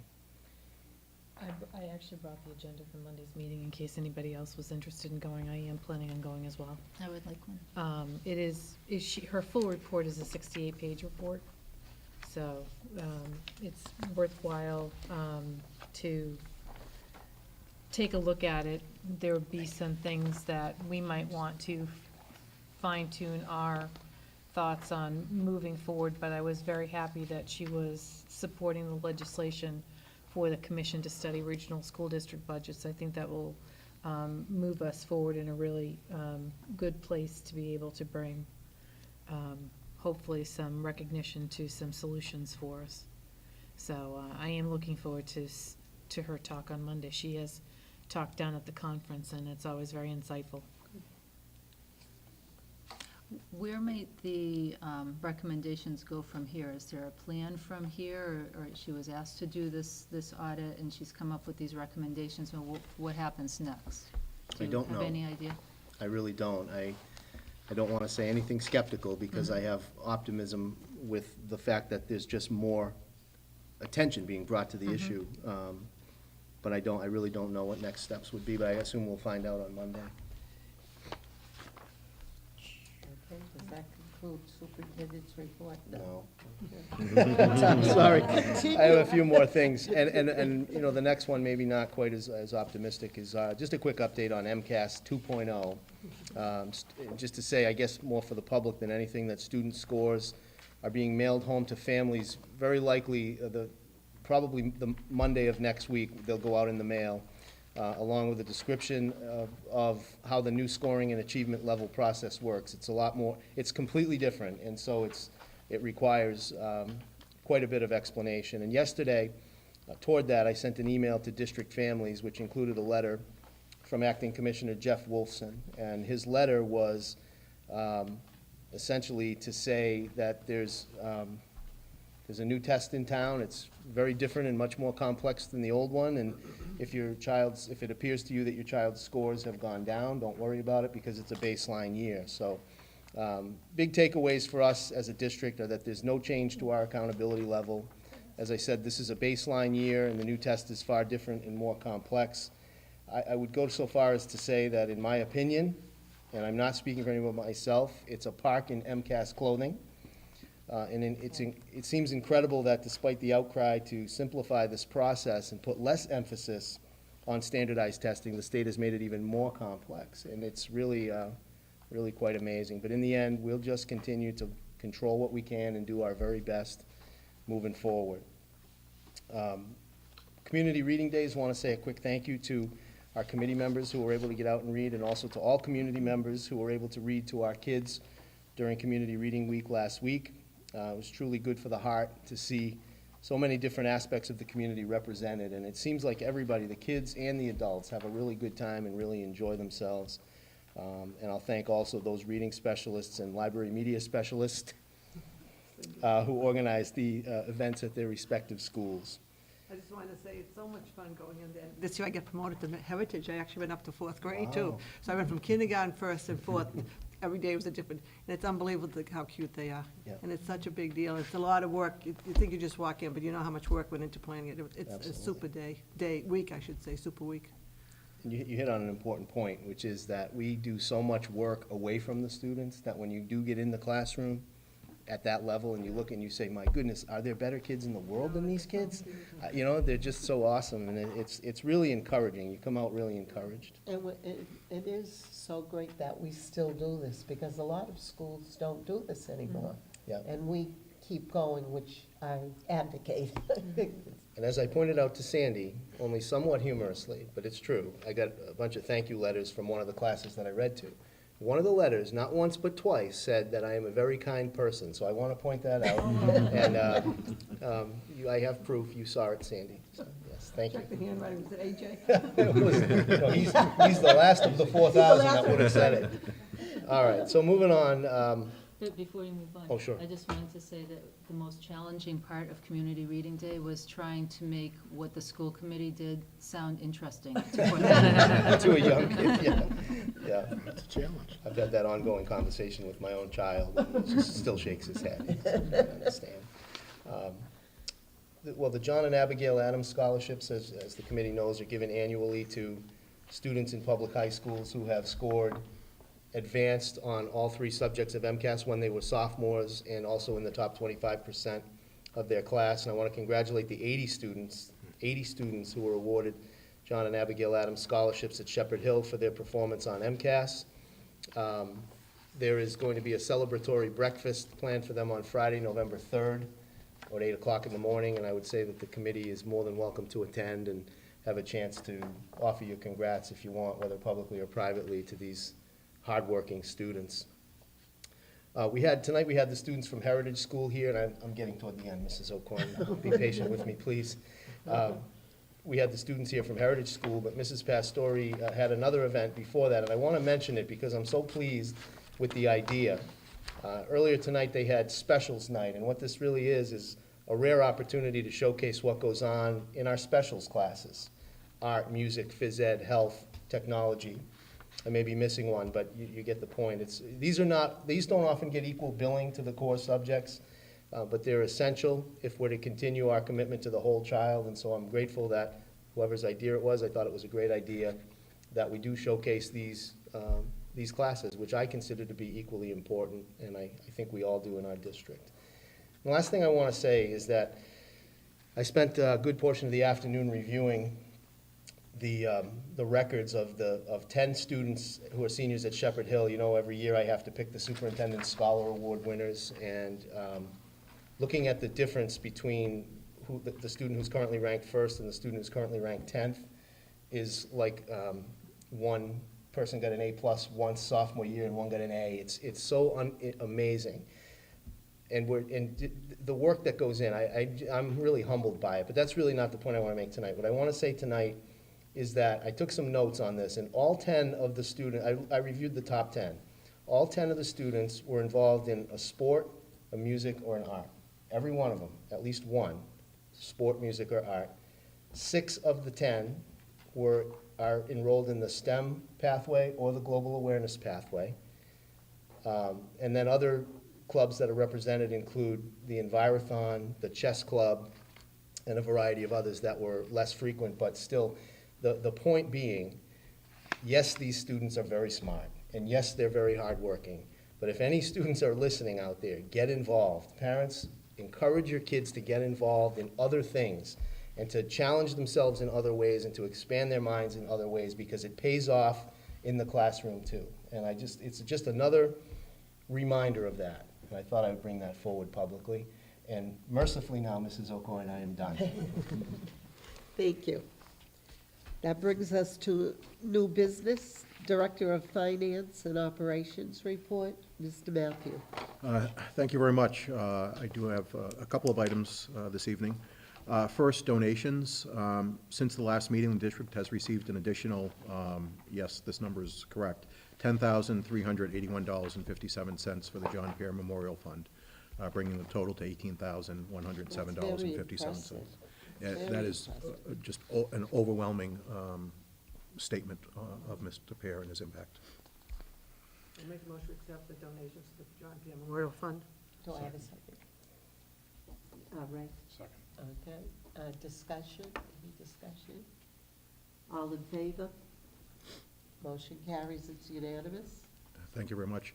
In addition to those donations, the Heritage Elementary School has received a donation of Staples gift cards in the amount of $250 from Country Bank. I'll entertain a motion for acceptance of the $250. So moved. Second. Discussion, seeing none, all in favor? Motion carries, that's unanimous. Thank you very much. Just a note about our FY19 oil bid. The French River Educational Collaborative is in the process of conducting this bid. The district plans to participate in the bid, and results for acceptance will be brought forward to the committee probably in time for the December meeting, is what I would anticipate at this point in time. Attached to the report was the FY18 quarterly update. At this time, things look good, but that's easy to say when only a quarter of the year is gone. The devil is always in the details, and in this particular case, the details really start to happen as the snow flies, literally.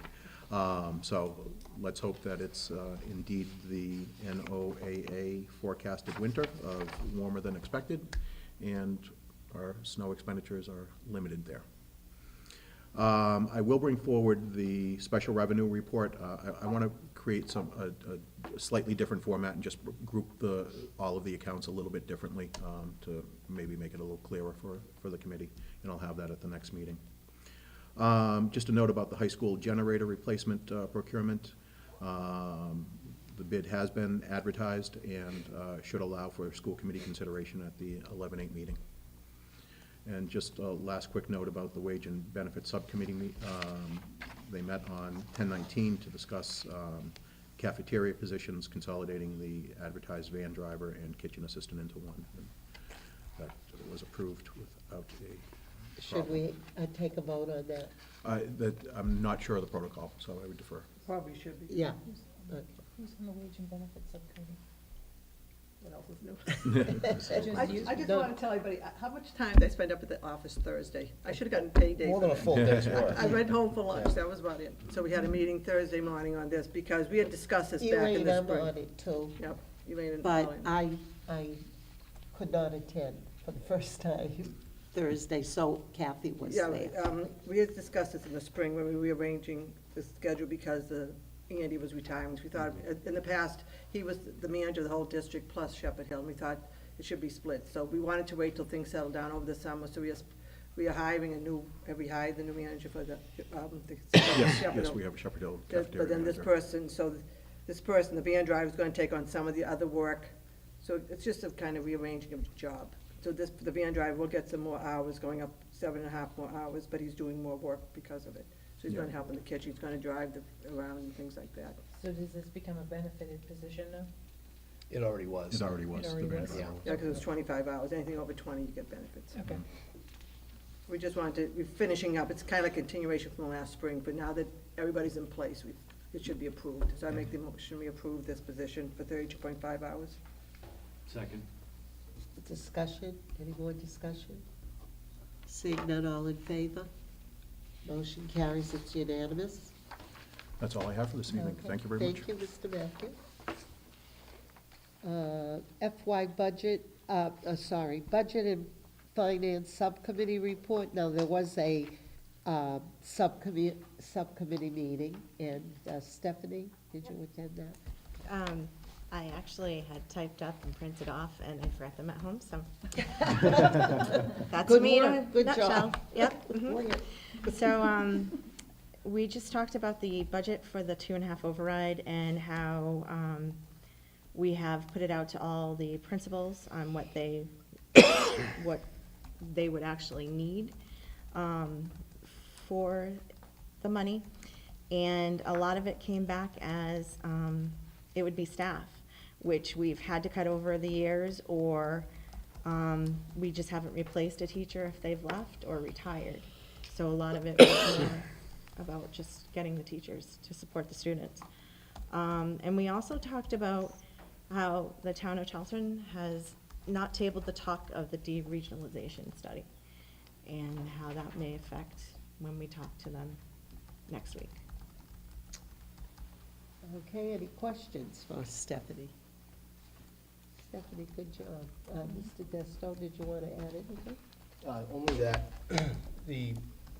Mrs. Reed mentioned the deregionalization conversation, and I expect that that's gonna be a big part of what we talk about Monday night with the Charlton contingent, and I'm looking forward to that. Also want to add a little bit to what Mrs. Reed said about the principal's requests, and from many, many years of working with our administration, they're pretty modest about what it is that they request. Requests are breaking down along specific lines, and I'm not sure if, for example, Mr. Chaplin is talking to Mrs. Pacheco. I don't think too much, about staffing needs, but it's becoming very clear that mental health there's not a single building among our 7 who didn't request extra help there. So that's something we're really going to have to take on in our budget process this year. Additional to that, we still are working on class sizes, and we're working on the STEM piece as well. With, for example, we've cut in the past the hours of the technology teachers in our elementary schools so that they're sharing between 2 schools and so forth. And maybe there's some discussion to be had about creating a technology position that also serves as an integrationist within the school to help regular classroom teachers learn to utilize technology more effectively with their students with regular curriculum. So maybe there's a way we kill 2 birds with 1 stone. And then, of course, our global awareness goal has our middle school principals hoping for more help with foreign language. So you're really becoming very clear how things are breaking down, and it's very interesting. But as always, we'll have these discussions throughout the winter, and we'll do the very best we can to put the best product out there. Just to add to the auditor's report, I think she refers to how hard it would be to deregionalize. That was one of the highlights, so maybe you should get information for Monday night's meeting. I think she covered that in that report. Absolutely, and I'm pretty sure she mentioned that. She did. Yes, she did. There is a piece on that, Yeah, and I was told by the subcommittee agreed that I would speak to Steve Hemman from the Right. Mass Association of Regional Schools, which I have done, and I am prepared I have an outline prepared that really doesn't make it look like a very fun process financially and procedurally, but for me, still, and I know for everyone at this table, the biggest challenge is still about the kids and what services we're gonna be able to provide the kids. So I am looking forward to that discussion Monday night. Yeah, we thought at the subcommittee to have that report, so the facts, rather than saying it's not feasible, hardcore facts are the best way to prove it. Absolutely. I actually just wanted to, I was not able to attend Thursday's meeting, but I do have a comment and a concern with the direction that we seem to be going in, and I know that when we sat and we met as a committee of all of the boards in both towns, there was an agreement in the room that we would be moving ahead with a 2.5 override, and the information that's come to us from the town of Charlton and the desire to be fully informed, which I appreciate, and explore the option of either continuing to explore the option of deregionalizing or the expansion of the district. My concern is that those processes, should they be explored and analyzed, is a time commitment that I'm concerned is going to detract us from the needs that we have for the FY19 budget. And that always concerns me, because there's many things that can be done without, but we don't get to make up the year of education for any student in the district. And I'm interested in the conversation that we're going to have Monday night, but I want to bring it back down to the 2 directions that could be gone in, as you've mentioned, are both very time intensive. I did reach out through the regional committee and did get some checklists. I did get some feedback from school committee members that have experienced this in the state, and they have all turned around and said the last time it was done was in the year 2000, and you're looking at a minimum of 3-year commitment to if you're going to act on something. And I really just hope that we have an opportunity to focus back onto what the needs are that we have right now. And I think it was very clear from the information that was presented to both towns, the financial information that Charlton pursued, Mr. Abrams came in and explained it to everyone that that was the commitment that we made in the room, is that we really needed to be taking action so that we're not jeopardizing the fiscal health of the town or what we're able to do here with education. So I did want to, make a comment tonight so that we are still in agreement with the direction that we're going in. We were asked to put together a budget of what they asked us to put together a budget based on the district that you need, knowing that we've suffered over the last years with cuts, things we're not able to provide, as you mentioned, foreign language in middle school, teachers we weren't able to replace, the mental health component, and I'm really just concerned that we're coming to November and we need to be able to present a budget in 5 months. And the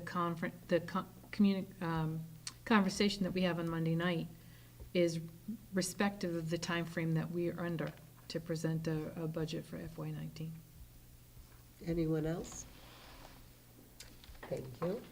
And before we go on, Rebecca, I know this is your first night, but don't be afraid if you have anything to say, if you want to jump in and say something. Okay.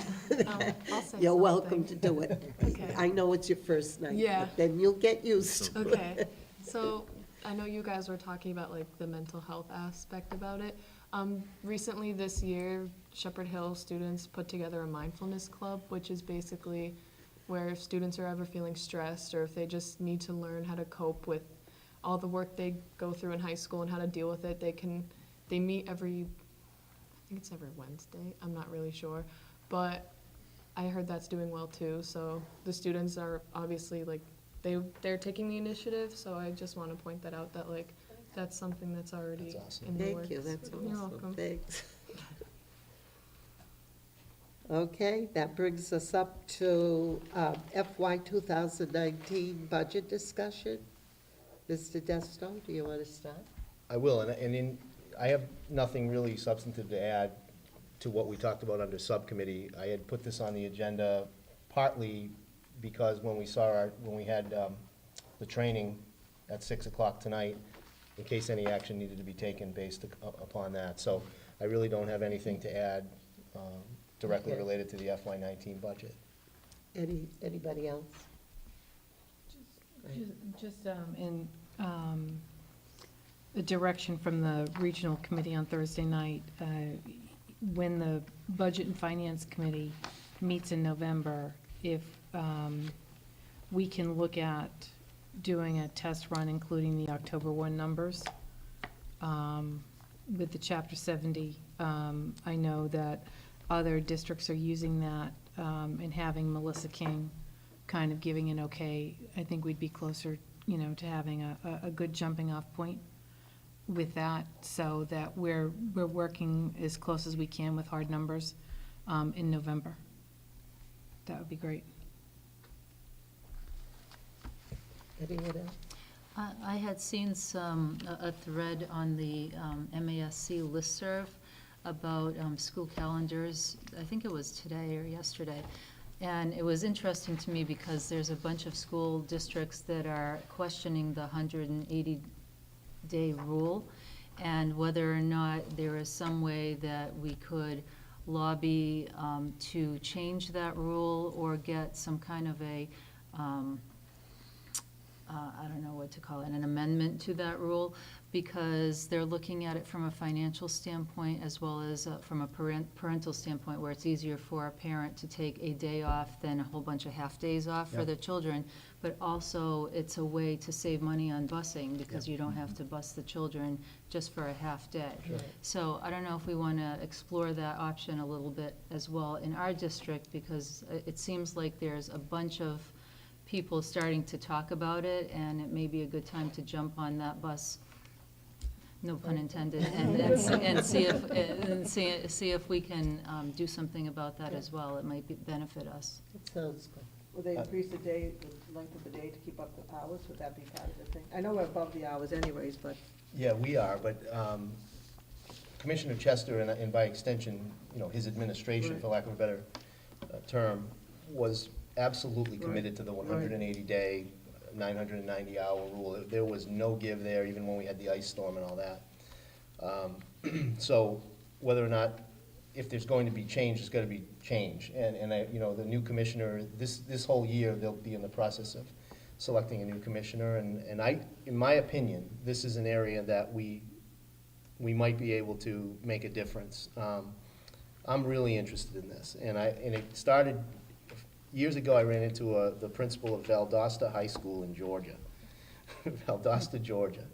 And it's a big school, big district. I think they have, you know, maybe 6,000 students. So it's a good-sized place by comparison to us. But they had done, what they were doing was, I'm not gonna get it exactly right, but it was like, so let's say this week we have a 5-day week. Next week is a 4-day week for students and staff development every Friday. So they basically had students, you know, 9 out of every 10 days, where we have them 10 out of every 10 days. And throughout the course of the year, they saved, I think my recollection was they saved nearly $500,000 on busing and heating costs. Now, we have serious heating costs compared to Georgia, southern Georgia for that matter, or maybe air conditioning too in their area, but utility costs. And then they also, their test scores increased, and disciplinary referrals and teacher absences and use of substitute funds went down. So that's only one snapshot, and I'm not saying that that would work like that everywhere, but I am intrigued by that, because if there's money to be saved, and it's also like when you're coaching a team, Mr. Petruzak, you certainly know this, if you overwork them, that's not good either. It's like you gotta work hard for a span of time, and then, you know, kids, they have to play a little bit too. So I'm intrigued by that, and I would be really interested in that, in what can we do to lend our voice to that, as long as it's not too time intensive. One of the mechanisms that we can use is MASC does have a legislative subcommittee.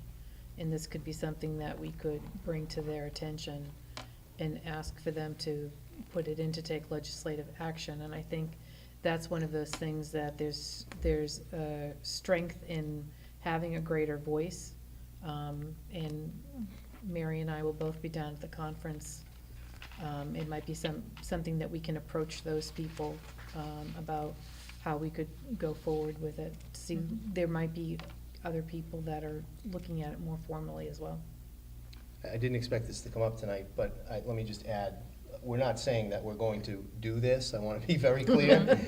But it is an area that I would like to see explored. And, you know, how many times have we kind of like banged our heads against the same spot on the wall about the funding formula and those kinds of things that prohibit us from doing all the things we want to do?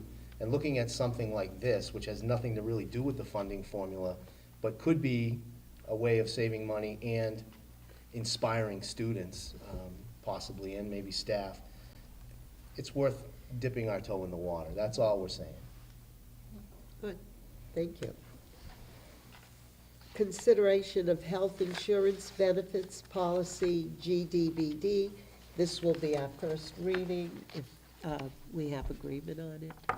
So, Mr. Destro, you probably want to say something to it Yeah, first? just very briefly, Mrs. O'Coin, I enclosed a draft. What we did is we, you know, just kind of went through the Cobra law and a few other things and put this together and vetted it with Mrs. Cabala, Mr. Chalk, and Mrs. Rabbit, which is our policy subcommittee. So a couple of changes came from that. And so what you have before you tonight that was enclosed in your package is a draft of a policy that I believe accomplishes the dual feat that we want to accomplish, which is to be supportive and generous to our employees and to do something that's really, I think, unprecedented in the area for our employees and continue to make us a good place where people want to work, while also providing some built-in financial protections to the district. So that's really all I have to say, and I think the discussion on it will be the important piece tonight. Just, a couple of things we addressed when we were looking it over. Originally, we thought there should be at least some commitment that you had to work in the district for a little while. You just couldn't come in off the street, so to speak, and qualify for all the benefits.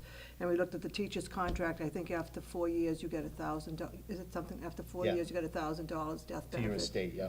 So we kind of modeled it after that, so employee with 1 to 4 years, we would still give them the first year, the 75-25 split, but then for the next 2 years, they would have to pay up to 102%, whatever COBRA was charging them. But then for a person who had been here more than 4 years, we would give them the 75-25 for the first year, then for the next year, 50-50 split, and then the third year, the full 102%. Because we have to do 3 years, you know that, COBRA makes you do 3 years, so we decided to differentiate between a new employee and a, so to speak, vested employee, if you want to use that term.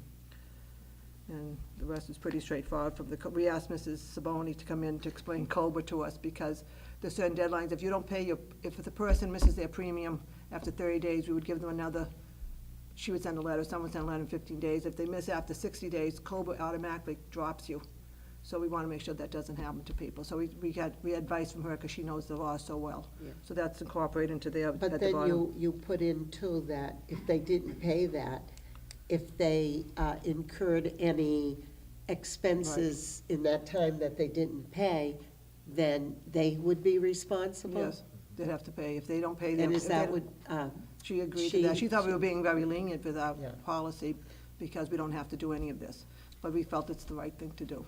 But, yes, if they don't pay their premium, they get dropped, then we can go after them for all the all the medical bills for those, that, right, isn't that what she told us? Yes. We can recoup all those losses. but you'd have to go to the person after, because that would probably be already taken care of by That's correct. COBRA. Right, we have to go back and Yeah, get you'd the have money. to try to recoup the money from the individual. Just as a reminder to the committee, if I may, this is something that when we looked into it initially, we couldn't find any models, model policies. So what we're doing is really, it really is above and beyond. And, you know, I think we just wanted to be sure that if employees, if this incredible tragedy befalls one of our employees, we're gonna do what we can to help them get on their feet, for lack of a better phrase. But, you know, if they're in default, then the district is protected. And I hate to, it sounds cold, but I think it's important to remember that we're talking about this at all is warm, you know, so, does that make sense? Yeah. Yeah. Any other discussion? You may. I have some questions. Go ahead.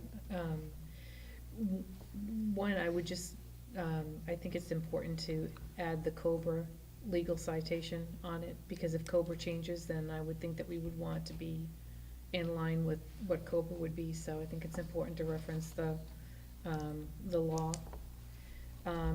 The other piece that I had, and a little bit of what you said, Mrs. Cabala, might explain a little bit of it, but I just have some questions or some comments in relation to the piece if the employee's family is in arrears. So I think it would be helpful if the steps would be spelled out and not lost in a paragraph. If we were to turn around and say that we would notify the family within certified mail, I think it's best not to leave questions answered. If we're sending a certified letter 3 days after the deadline is over, 5 days after the deadline's over. And then in that situation, I was confused because not all months are 30 days, and if the payment is due on the first of the month, it would be that the payment is due on the first of the subsequent month, and it would be past due balance and current balance to be up to, you know, to be caught up. And then the other question I had is, should we have something in there regarding people that are habitually paying late? Because this now is putting a burden on someone in our central office to be monitoring this process. And if a person is going to be, you know, consistently late several times a year, I don't know if we want to address that type of situation. I think the 30-day thing came right from COBRA. Right. They say 30 days, they don't say a month, they do say 30 days. So I guess for Okay. their purposes, 30 days a month. Yeah, so And, that was right from COBRA, correct? Yeah, That's what, okay. we didn't pick that 30-day I number. don't think, though, if they're late and they pay, that they're penalized. I mean, maybe after 30 days, but like she said, if they didn't pay by the first and they paid by the third, I don't think, You know, It's- an insurance company does not penalize you until you're really in arrears, like 30 days. I guess I'm not saying somebody who's late 30 days, but somebody who's constantly past Like the pays on the 30-day tw- mark yeah. and coming back, the 30-day mark and coming back. If it were car insurance, a homeowner's insurance, you'd get a letter of termination that, you know, this needs to be corrected. I guess it's just a situation that I'm also looking at what burden we place on somebody in our office to be monitoring this process. And I don't want one of our employees to be caught in the middle of somebody saying, but I gave it to you, sorry it didn't process, and then the family's getting dropped with that. Do you know what I'm saying? It's just. But the insurance company never knows they don't No, pay. that's what I'm We're saying. paying, we pay the whole Yeah, we do. 100%, and we recoup the money from that. The bill comes to, if let's say I had to pay 25%, I make the bill to Dudley-Charlton. Blue Cross and Medicare don't have any idea No. who's not paying. So we're the only ones that goes after them, not the insurance company. So they'll never be Right. dropping the insurance unless we initiate the drop, isn't that correct? That is correct. So, and I don't want to, like, say it shouldn't matter, but I can't see many instances of this happening, so I don't think it'll be an overburden for the, she didn't seem to think it was Mary Ellen says she sends letters and things like that already, so it's nothing new, so to speak. So, but it's not a case of the insurance company will not drop them unless we send a notice saying this person is not paid for 2 months, basically, 60 days. Wasn't that what she told us? And seeing you have that 30-day, I think that covers it, whether they're late during the month or not. I know, let's say I have health insurance, Medicare, and I kept looking, I paid my premium, so I called Medicare to see if they got it, because it wasn't there. And so she said to me, I said, you know, I don't see the check, did you get it? And she said, that's okay, because you'll get a second notice, you'll get a third notice, so don't worry. I said, well, it's late. She goes, don't worry, you'll get a second. So I think they give you, like, that time, right? 30 days that we just did, they don't care if you're late or Medicare not. won't even know that, because Yeah. we're the ones that have We're the ones problems. that- We're out of the money, not Medicare or Blue Cross, correct? The reason for the 60 days and discontinuing the coverage after that is whether or not we're self-insured or premium-based, the district and its experience rating will be affected by whatever occurs by whoever's on our plans. If we cancel somebody, we have 60 days retroactively to go back and tell the health insurance company, as of November 1st, they were no longer our responsibility, and we have until, December 30th to do that. So that's why the 60-day window's in here. I think what Mrs. Rabbit is trying to say, though, is that she doesn't want to put undue burden on our own employees here, having to keep tracking somebody down and saying, do I need to send out another letter? So perhaps we should put something in there saying if, I don't know, if 2 letters have been sent out on, for the same person, then, at that point, we think about dropping them from our plan, or 3 or 5, Yeah. whatever we think is But we justified. don't know what the policy is. Are we going to have like a late notice, or first of all? So the question that you're bringing up, Mrs. O'Coin, is what I'm actually asking to do, is to be much more specific in this section with what we're going to handle, how we're going to handle this. That's the piece that's missing for me.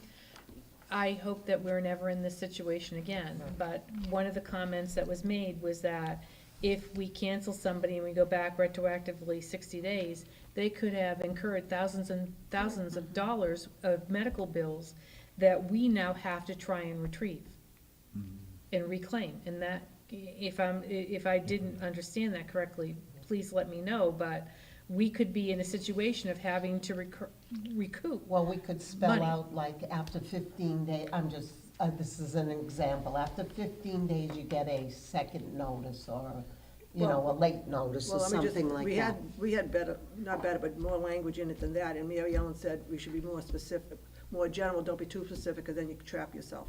Like, say, after 15 days, and let's say it didn't go out till 16 days, well, then they'll say you were a day late, so we're off the Right, hook. right. So she told us to be more generalized, that's why we did have, after 30 days, we will send a letter after 15 more days, and she kind of said, don't put that in there because it's too restrictive, and if you don't do that, I think it was 14 days. If we don't do that, then they could go say, well, you didn't give us 14 days notice or whatever, they could split hairs with us. So she said to be more broad in that, Is that, am I Could we do quoting? Yeah. something, could we do something like if a second letter needs to be sent out, if a second certified letter needs to be sent out for that same individual, then we drop them from the plan? I mean, at that point, they're kind of an administrative nightmare to our district. You know, we're doing this because we care about them, and we want to make sure that they're covered. So in return, they should be doing their part and paying their part of the premium. So if we have to keep going back and sending out yet another registered mailing and then go back and recoup expenses, now it's taking money out of the district. So should we be saying if we need to send a second 30-day letter for the same family, then then the policy gets canceled? I know though, too, when you pay your premium, you prepay it, right, for the next month. If I pay on September 1st, isn't it for the whole month of September? Generally, Yeah. It must be because the insurance So companies then, never lose. if you get the money there, and then they're 30 days late, they're still covered for that September. I would have to check with, I would want to get a legal advisory, very brief one. But I would think that something along the lines of, and this is not the wording we would use, but the idea being something like the district reserves the right to cancel policies for habitually late payments, or something like that, but but again, that's not I think that language would get us into trouble. But that's the spirit of what I think maybe we might want to consider. But I don't think so, because I think those days that we have in this policy says it all. Because it gives you 60 days, and that's it, you're done. Through the chair. Go ahead. Rich or Greg, how many employees are we dealing with at this point in time that are taking, Well, that so. we're having to do this with? Right, there's two components here. There's an untimely death while somebody's still actively employed, and there's the fact that they had dependents at the time. So in my years here, looking back 18 years, there's been only one, and it was the most recent one. Now, there've been other deaths. It just so happened that those people didn't have dependents for one reason or the other.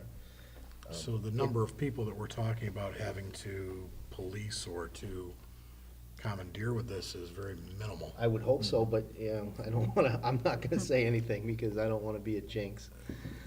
Well, I But I guess hope the so, point I'm yeah. making is we don't have dozens of Right, no, people true, that that's we're for sure. having to That's for follow sure. up on and do this with. See, we did, I repeat, we did bring in Mrs. Saboni, who's in charge of this, and she didn't seem to think it was a big deal sending the letter out, because she says she does that for other things too, so I don't think it's a burden on the office. The burden would be to recoup the money from the insurance bills that they didn't pay. That's where the problem would be, but there's no way we can control that. How do we know they're not gonna pay? We just have to assume they're gonna pay. It is a big premium, family plan, it's almost $500 contribution from the family, so if they're financially strapped after a death in the family, it could be tough. It's almost 500, 470 something for a family plan. That's a family plan. Yeah, They so- might not, yeah.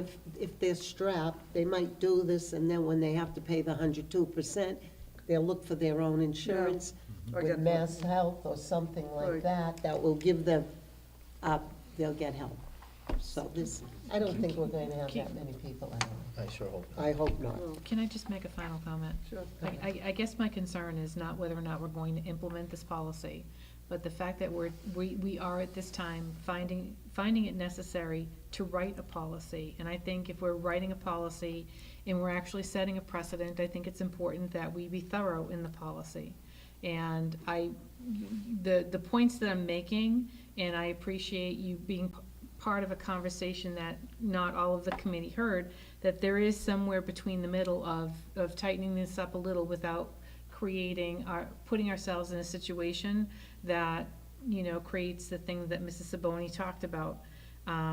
I think that the less ambiguity that we can have without backing ourselves into a corner is an important thing to consider. Just because we may or may not ever use this policy again, doesn't mean that we shouldn't do it well. Well, I agree with adding maybe the Cobra law, but I think the policy is good just as it is. That's my opinion. I do too. Okay. I don't How see what, about- I just wanna say, I Yeah. don't see where we could get any better. unless we actually spelled out like on day 15, and she told us not to do that because if we missed that day, then we're defaulting our own policy. So she said to not put that in. We did have after, didn't say after 14 days, after the 30 days, after 14 days, the letter be sent, and she said to make it more general, because then you're You not. were advised to do We that. were I right by think the- you were advised to do that. I like it the way it is. Joe, you said do you too. do. Ray, you want, I would go along with adding the law if you wanted to. Can I just interject? What about the schedule of the payment? I think that's kind of more important. Do you agree that you have to have 1 to 4 years to get the, how do you feel with that breakdown? Is that one agreeable? I think it's very fair. Okay. The only question I had was the sentence right after that says, in the event of the survival of a single dependent, an individual plan will be substituted for a family plan. Shouldn't that specify at the same percentage breakdown, It could, yeah. just to It's clarify? listed above or something like, yeah. Yeah, so just to clarify that it would be the same breakdown. With the same payment as above or something, Yeah. just add that sentence, with the same payment as above, is that good enough?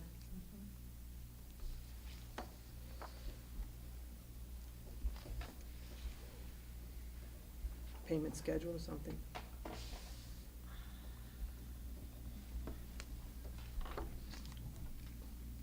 Does the committee, Mrs. Rabbit made the suggestion to do more of a, I think what you were saying is do more of a bulleted look to the last paragraph, so that it looks more like steps, and it's more clear, easily readable. Does the committee feel about that? Fine with that. Sure. It's okay.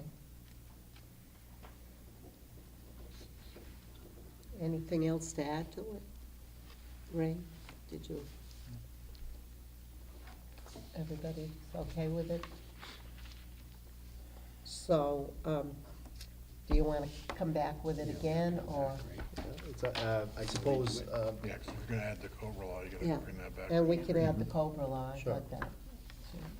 all right, so we'll make the change to the line, with the percent listed above, or something like that. I'll use the contribution and percentages. Yep. Do the last paragraph, a little bit more with some breakouts for those steps, and then do a citation of the actual law that is Right. Cobra. That's And good, yeah. and that's it, Okay, okay? So we'll vote on it next meeting, okay. okay?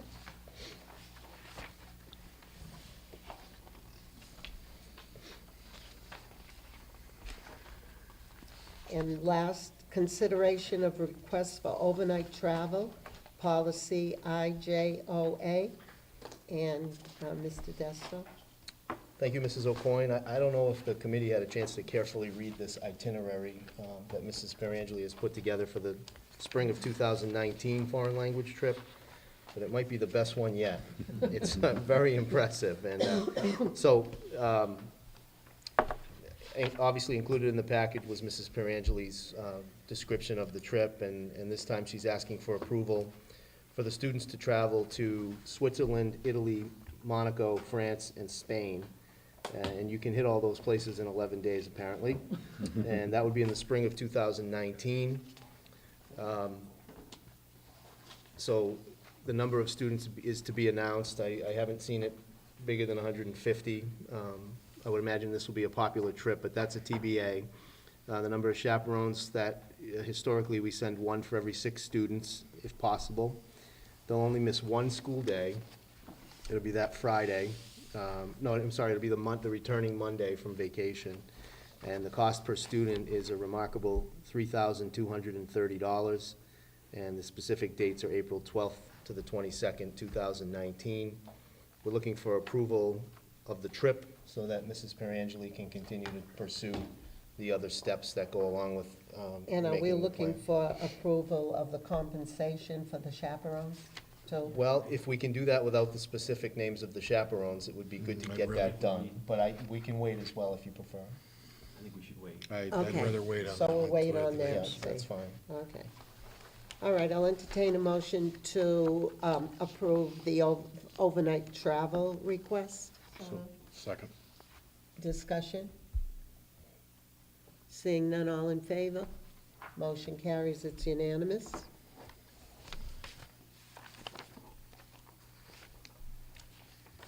Okay, next meeting dates, school committee, Wednesday, November 8th, Charlton Middle School, Wednesday, December 13th, Shepherd Hill Regional High School, Do we do- and they're both at 7 PM. Do we do photos that night?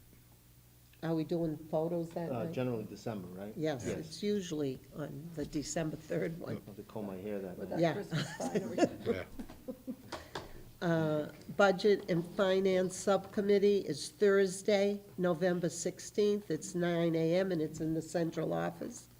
Wage and Benefits Subcommittee, nurse negotiations, that's to be announced. Meeting with town officials, Monday, October 30th, Town of Charlton, that's at the Charlton Town Hall, and it's at 6 PM. Thursday, November 16th, Dudley and Charlton, Shepherd Hill Regional High School, they'll both be together, and that will be at 6 PM. Future agenda items, FY 2019 budget, spring 2017 MCAS presentation, and district policies. Anyone, any additions? School calendar? School calendar, okay. Any others? Probably a recap of the MASC conference. Okay.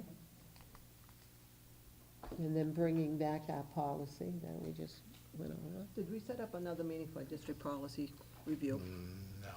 Do you think we should put those on hold with everything else that's going on, like the override and these other I think meetings? we talked about just doing it that, we We had just did this we one. had a tentative date. And Yeah, but should we put those on hold for now? Do you think That- with that all the would other, be It acceptable seems to like me. you have a because there's so lot much going your on, I plate. think, I do. I think the policies should be put on back. There's nothing, Yeah. like if an important one came up like this one, we'd do it, but I don't see It's good. wasting, not wasting, but using your time for that, when you've got so many other things going on. All right. How do you okay. feel about that, Full Mrs. agree. Rabbit? Everybody Put agree it on with hold, that? the policy review for a while, till we get all this other stuff done. Doesn't matter. Yeah, I'd say that, to the spring or something. Mhm. Maybe like after May. Yeah. No, April 1st. And that'll take some of the, I think Greg has a Telling us lot something, Ray? of meetings. No, it's not etched in stone yet. Committee insisted on Not doing etched in it. We'll stone. figure We it have a out. good poker Yeah. face, huh? Okay, so for a while, we'll Yeah, I think come to other things. do that. Can I just ask, who are the attendees for the meeting with the town officials? The October 30th one, is it just Charlton? Yes. It's just, yes. Is it the It's the full f- boards? I'm sorry? Is it the full boards? Yes, and it's And the they four wanted from the school Charlton for committee, us. didn't they want the school committee from Right. Charlton to go? Right. Yes, Okay, all yeah. 4 members if possible. Yeah. And then it's November 16th would be Mrs. O'Coin and Mr. Chalk. Is FinCom gonna be there? Yes. At least representatives from it, yes. I think the whole board will be there, but at least several of them. Good. Okay, so everybody's got that straight. Executive session now. We will enter into executive session to discuss strategy with respect to collective bargaining, with an open session may have detrimental effect on the bargaining position of the public body. Only to reconvene, take votes if necessary, and adjourn. And now I'll take a roll call. Yes. Yes. Yes. And Stephanie, yes. We're now in executive session.